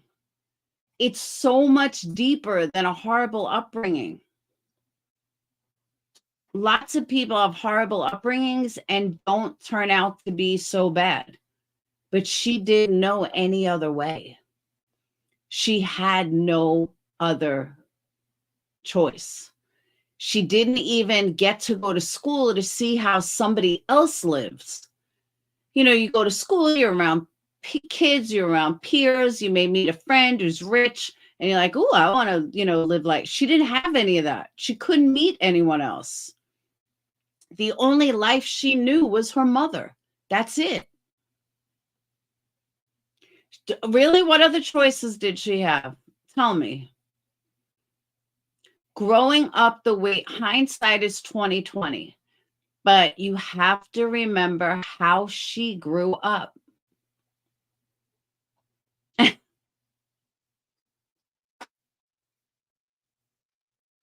When Lauren makes up her mind that she's done, boy, she's done. There's something important for you to look up. Gypsy Rose, right now, what is happening to her, it will give you something to say now. What do you mean, Barika? Well, with her social media? She knew how to get on a computer. Someone taught her that, though. Okay, but take it one step further.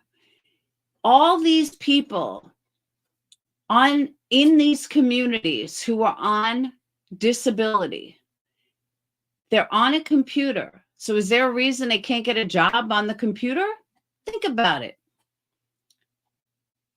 Everyone, people cry, oh, I'm disabled. But if they can get on a computer, then they can get a job, right?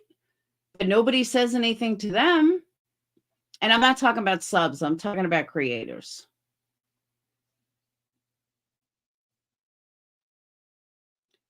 So being on a computer doesn't mean anything. no, Dak Angel, I'm sorry. I am not swaying from this. I know this case. I remember from years ago. I studied it years ago. I'm not changing my mind on this. The girl had no chance in life. Her mom's dead. She finally got a chance in life. Jail was probably better than her upbringing. I didn't say she was without abilities. But having PC skills doesn't give you life skills. You know, I'll use an autistic person. There's a lot of autistic people who have excellent computer skills that have no life skills.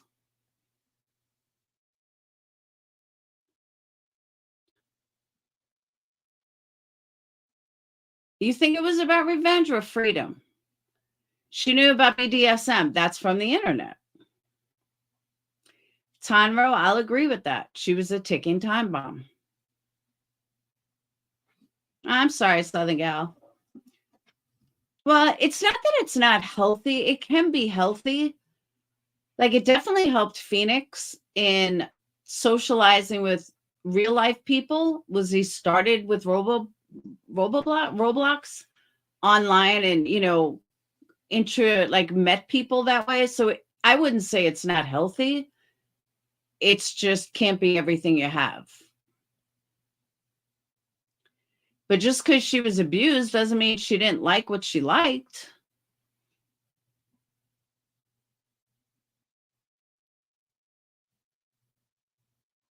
You know? I just think far too many people look at it as she had a semi-normal childhood.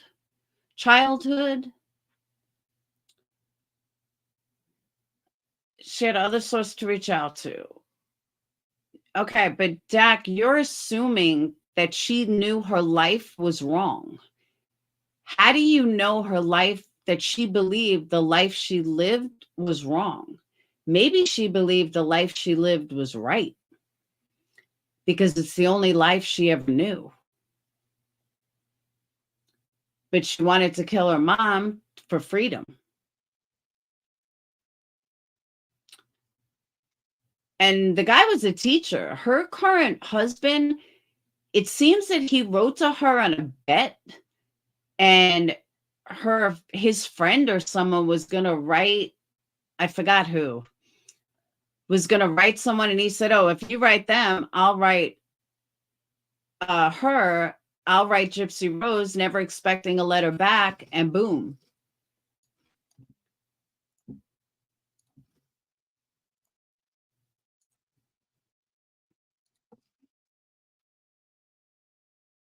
Who's she going to trust? I agree with that too.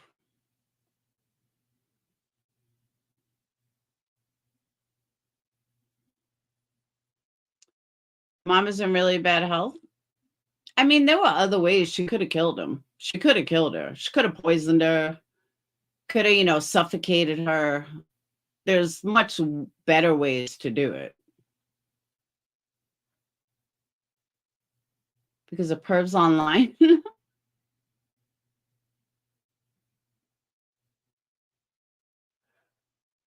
Yeah. First, she tried to sell her mother, threw her out. When cops didn't buy that, she turned it into Nick, killed her mom, and forced her to go with him.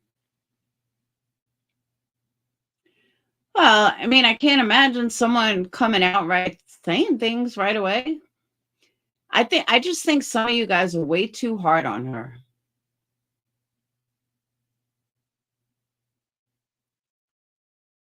Yeah, sleeping pills could have done it. Yeah, but again, Angel, you're assuming that she knew it was wrong. She may not have known that this life was wrong. You have to remember that.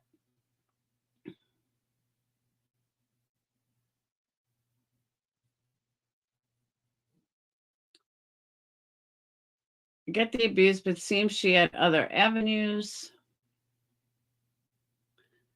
Stuff she wanted right out of prison to me seems entitled. Have you ever spent 7 days in jail? I mean, 7 years in jail, you may come out wanting to feel entitled too. I don't know. I did 30 days. I came out feeling entitled.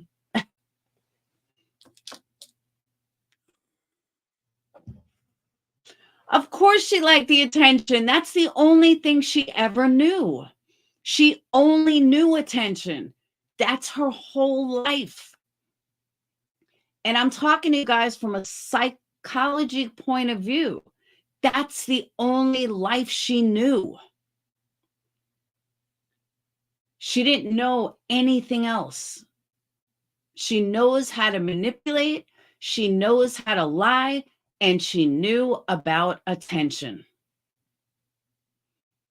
That's what she knew.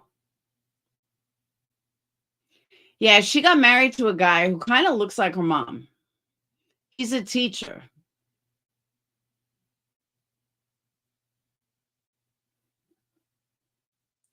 But if that's the only life you knew,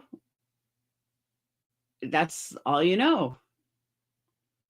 But I just, like, so many people are faulting her with a normal brain. When I say a normal brain, like, you're thinking that she lived a normal life. She did not. She doesn't have the mental capacity to think like a normal person. She's not, she was never even educated. She just nothing. Guys in prison for life. Yeah, because they can't talk. But that's his choice. He made that choice. I'm not saying, but again, I don't think he deserves life in jail. I don't. Yes, he killed her. Yes, he was manipulated, but he should have gotten like 25 years and then possible parole. He should have never gotten life without parole. That is a completely unjust and unfair sentence. And I agree, Rainy Day. I don't think he should be in jail for life. Do you want him as your neighbor? I don't know. I don't know who my neighbors were. Hey, Liza. Yes, that's what I said, Squirrel. He wrote her as a joke, as a friend, and then fell in love with her. His sentence is very unfair.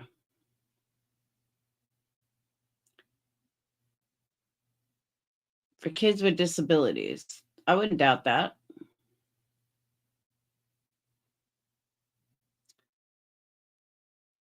I know, right, Tiffany? No, I have nice neighbors.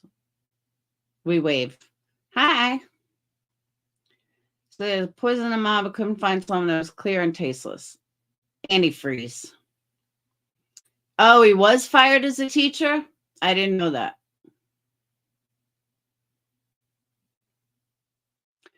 Why was he fired as a teacher? That's weird.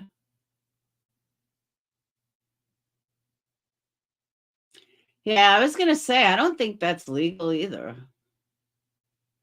Like, what is his angle? He just fell in love with her. No different than people that fall in love with guys that are away. Yeah, maybe it was a private school. He does resemble her a lot. I agree with that.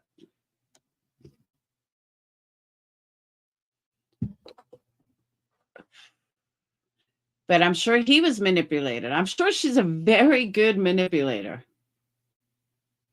I did watch her on the stand. I just don't remember every bit of it now.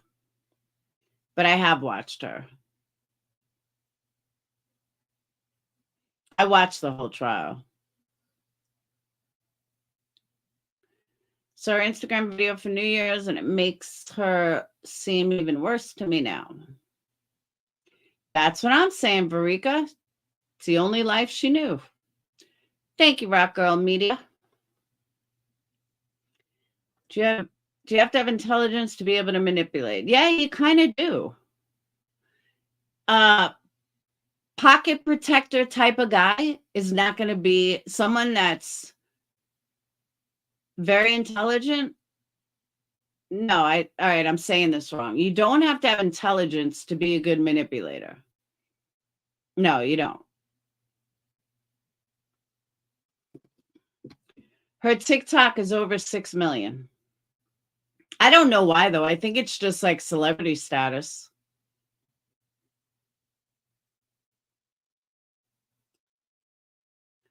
I was laid off because I knew my boss was going to commit insurance fraud. That makes sense.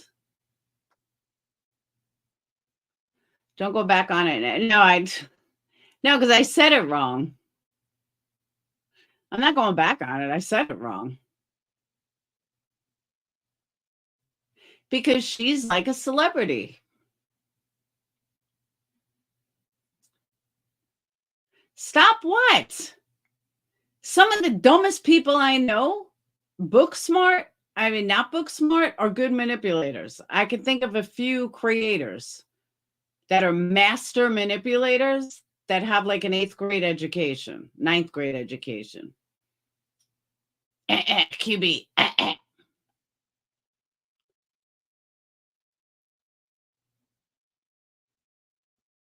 Same thing.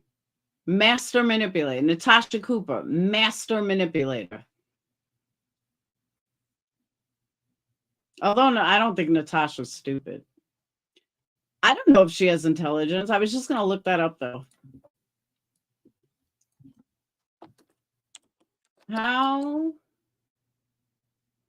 Hold on.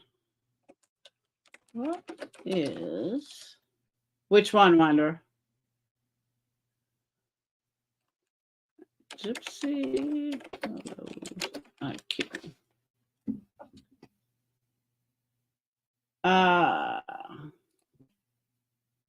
She had little schooling or contact with anyone but her mother. Here we go. Gypsy wrote on her boyfriend's IQ test. Hold on.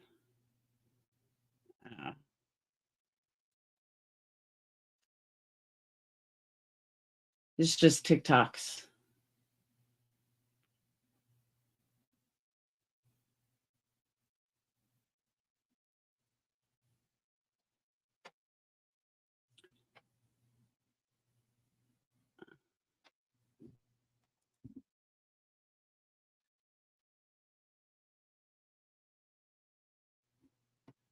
All right, let's see why she's a celebrity.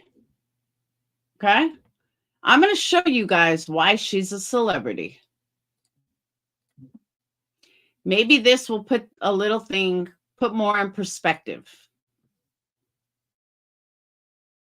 To Gypsy Rose Blanchard being released from jail after 7 years. Gypsy Rose Blanchard has been getting a profound amount of support and love online from fans, and even big names in the industry, following her 7-year sentence after being convicted of her mother's murder. The now 32-year-old pleaded guilty to second-degree murder of her mother back in 2015 after plotting to kill Dee Dee Blanchard with her then-boyfriend Nicholas Godejohn. Whilst Gypsy only received a 10-year sentence and served 7, her ex-boyfriend received life in prison, which some say is unjust as people claim that Gypsy manipulated him, and he also suffers with autism. Her story has been viral for a while, but has reached new heights since her release, as her Instagram has gained over 4 million followers, with millions of people liking her pictures and commenting their support for her. Gypsy spent her first day of freedom in nearly a decade doing some retail therapy, spending time with loved ones, including the husband that she married while she was in prison, and popping bottles. Some of her journey post-release has been documented on TikTok, receiving hundreds of thousands of views and likes. Gypsy has even commented on how emotional she has been after receiving so much encouragement, some from loyal fans following her journey since her imprisonment. After all of this happened, Johnny offered his public support for Gypsy. He did this in an Instagram comment where he said, "What a tough and inspirational story. I cannot believe this happened. It's just awful." People are commending Johnny Depp for his support of Gypsy, as he himself is a victim of abuse by his ex-girlfriend Amber Heard. Johnny won his case in 2022 and was awarded $10 million in damages. Tweets online poured in. One read, "We love to see Johnny supporting abuse victims once again. He is a sweetheart, another said. Queen Gypsy being supported by King Johnny. I absolutely adore them both for going through all of that and staying strong. And lastly, one more tweet said, I don't support Johnny. He is an abuser. And I don't support Gypsy. She is a murderer. Truly, can't believe how awful the world. Johnny Depp has reacted to Gypsy. So it's videos like that and stars like that. And there you go. That's why she is blowing up. Right? You have it right there. That sums it up. You get Johnny Depp showing you support, I guarantee you that everyone is going to then support her. And I wonder how many other stars did the same thing as Johnny Depp.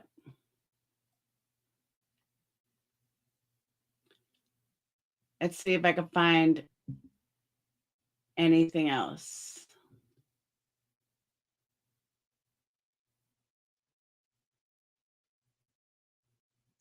No, it's the only one I see so far. He did support the Memphis 3.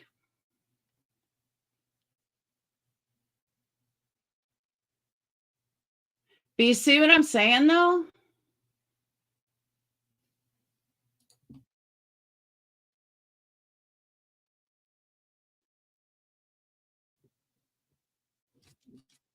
Okay, now we have Taylor Swift reacting.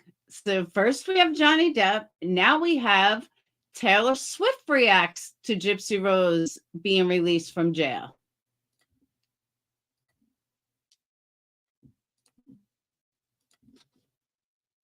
News. Gypsy has been released from prison after serving 8 years for her role in her mother's murder. Gypsy was released from Chillicothe Correctional Center in Missouri around 3:30 a.m. In a statement with People magazine, she said, I'm ready for freedom, I'm ready to expand, and I think that goes for every facet of my life. No one will ever hear me say I'm proud of what I did or I'm glad that she's dead. I'm not proud of what I did. I regret it every single day. Gypsy was sentenced to 10 years in prison in July 2016 after pleading guilty to murder for her role in the fatal stabbing of her mother, Claudine Blanchard. By the time Gypsy was released, she served 85% of her sentence, as her time spent in the Greene County Jail before the Missouri Department of Corrections contributed to her overall sentence. After Dee Dee Blanchard was found dead in June 2015, Gypsy, who was 23 at the time, and her boyfriend at the time, Nick Godejohn, were both charged with murder. After all of this happened, Gypsy was finally reunited with her sister Mia Blanchard just one day after she was released. Gypsy confirmed this on her Instagram profile when she posted a photo of the pair of them together. She captioned the photo by saying that she loves her sister. In the midst of this story, Gypsy herself has revealed that Taylor Swift is happy for her. Gypsy did this in an Instagram comment where she said, Taylor Swift is happy for me to be released. Her team reached out privately to tell me she appreciates my love for her and she's happy that I'm out. Despite Gypsy's comment, a lot of fans do believe that Gypsy could be lying about this. This is because Gypsy is a huge fan of Taylor, and also she could be saying this to get a lot of clout on social media. Fans on social media are having a very mixed reception to Gypsy's release. One user wrote about this and said, Gypsy should have stayed in jail. She deserves locking up forever. She's a disgusting person for what she did. Murder is murder, no matter why you do it. I'm appalled she was released early. Another person said, what the hell were they thinking by letting her out early? I see she's making loads of money on social media now and has millions of followers. This is absolutely disgraceful. Society is rewarding her for murder. And finally, one more person said, if anyone actually followed Gypsy's story, they would know she did nothing wrong and she was a good person who was abused. People need to open up their eyes and read the full story before judging her. For this video's comment question, do you support Gypsy? Taylor Swift has reacted to Gypsy Rose Blanchard being released. So there you have it. Yeah, the one with Johnny Depp showed it, this one, but look at all the comments. I support Gypsy. I stand with Gypsy. I support Gypsy. Gypsy did admit to Dr. Phil that her mother made her a liar and a good liar at that. I most definitely support Gypsy.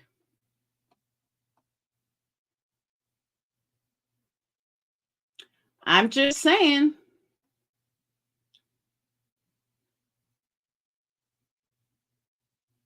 Missouri told her to move along. She has a ton of support.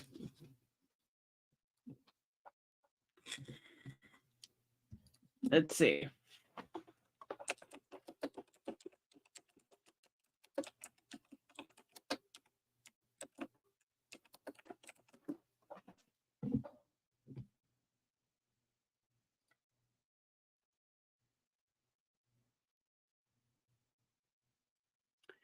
All right. Gypsy Rose has been denied the opportunity to meet Taylor Swift.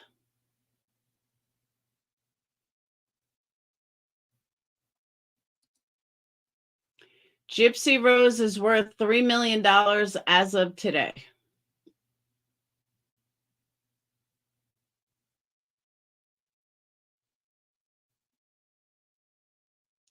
She has amassed a net worth of $3 million as of 2023. Her financial status is undeniably linked to her unexpected prominence as a public figure. $3 million.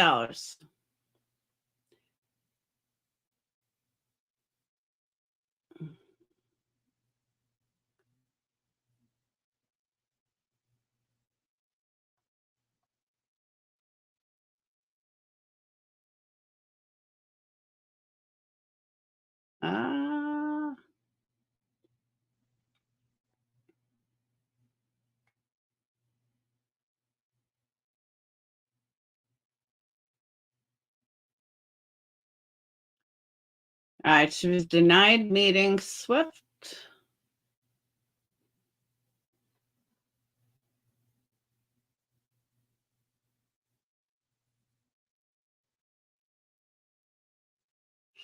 Trying to find who's supporting her. There's no list. Yeah, I'm sure she's making money on the documentaries.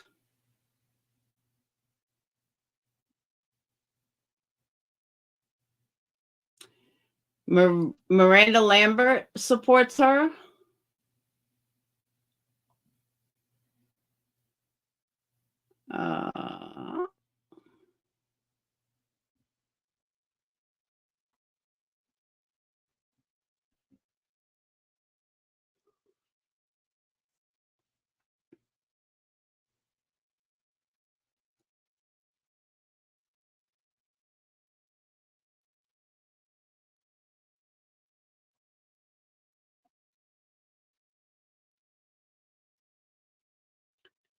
Gypsy continues serving her sentence. A family friend said Gypsy was dating multiple men while in prison.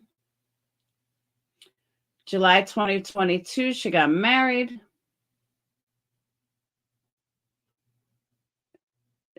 Yeah,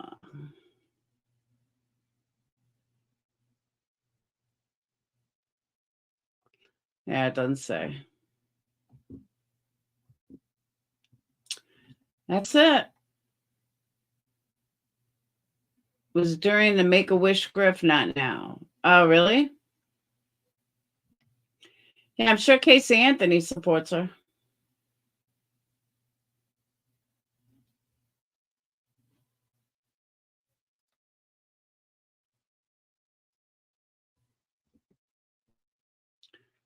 Hold on. Haven't watched this in a while. And then I'm going to get off because I got to go eat something. Missouri. She served most of the 10-year sentence for murder, and not just any murder. Gypsy Rose helped plot the murder of her mother, Dee Dee Blanchard, and she was granted parole back in September.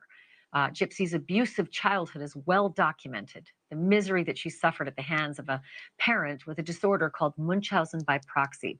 It drives a caregiver to make a child sick on purpose to get attention or sympathy or money. Gypsy pleaded guilty to second-degree murder after she and her boyfriend killed Dee Dee Blanchard in 2015. But on December 28th, now at age 32, Gypsy will be a free woman on Thursday. I want to bring in Christy Blanchard. She is Gypsy Rose Blanchard's stepmom. Christy, it's so good of you to join us tonight. Thank you so much for this. You know, I suppose you could look at this as a kind of a late Christmas present, because I know that you and your husband Rod are really very, very much looking forward to, you know, receiving her.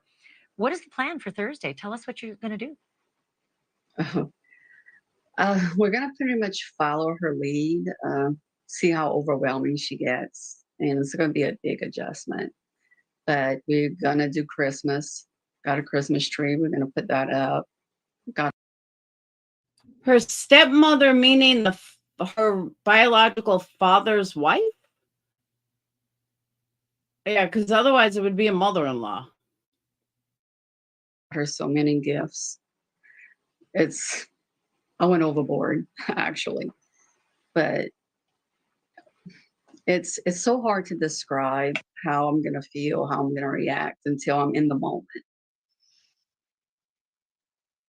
What does she want to do first? Oh, we're doing a spa day. We booked a spa day. We're gonna go get her pedicure, manicure, facial, haircut, colored if she wants. You know, the works, bring her shopping. She can't wait to go clothes shopping with Mia. So it's gonna be a full day of it. Since when can you bring a dog to a jail? How the hell did she bring a dog to a prison? Events the following day. Maybe that night that she gets released, we'll do the Christmas with her. Let her open a ton of gifts. It's Some people who are watching, I've listened, the majority of people I think who've seen the documentaries and the dramatic, presentations of her life are very supportive of Gypsy Rose, believing she's a victim and she suffered horrendously at the hands of her mother for her entire life. There are others who feel she committed a murder and she was justly incarcerated. I would love to know how she feels about it. Does she feel like she should have spent time in prison? Like, where does she sort of fall on the responsibility spectrum? We've talked about that actually a few times, and more or less, she said she's glad that she did go to prison because she would have probably stayed in that same pattern that her mom raised her to be, and with all the help and the classes that she took, she now recognizes that what's wrong from right. She has grown so much. It's unbelievable. Christy, I learned something tonight I didn't know, and that is that Gypsy Rose got married while she was incarcerated. Can you tell me a little about that? She sure did. She's been married for over a year. We support her in every way. We didn't want, we wish she would have waited, but at the end of the day, it's her decision. She's a grown woman, and I just pray and hope it works out. He's a great guy. He loves her so much. He's in it for all the right reasons. And I think that through all of this, he's one of her biggest support systems out here. And he lives in Louisiana, which is a big plus. So they're going to live in Louisiana. And I should just mention, I think his name is Ryan, and I think he's a school teacher. Do you know anything else about him? Oh, yeah. Ryan he's a school teacher. He loves wrestling, if I could say, he's a genuine sweet guy. I adore him. He's very respectful. We're still learning him. We've been to his home once to meet his mom and his stepdad and everything, and they fit in well with us. Well, listen, I know that you guys have. Louisiana's a big plus because that's where they're from. That's where they all live, I'm pretty sure. Been really busy doing documentaries, and I know you've got a couple things coming up as well, but I'd really love to invite you back on the program when Gypsy Rose is out, and be able to talk to you all as a family and to talk to her as well. Can we make that invitation and seal the deal tonight? I guess we'll just figure it out and see how she does. I don't want to make a promise that I can't keep, but I'm sure she would like to, that y'all have that one-on-one and get to know her, and she could tell a little bit more of her story. Yeah, tell her story of her new life. Christy Blanchard, thank you so much on this Friday night right before Christmas for being a part of the program. It's good to meet you, and I'm really appreciative of this. Merry Christmas to you and your family. Merry Christmas to you too, and hopefully we'll talk soon. That was kind of weird. Will the News Nation pay for the interview? Shit, I'm going to try to get her. I'm like, come here, Gypsy. Come on my panel.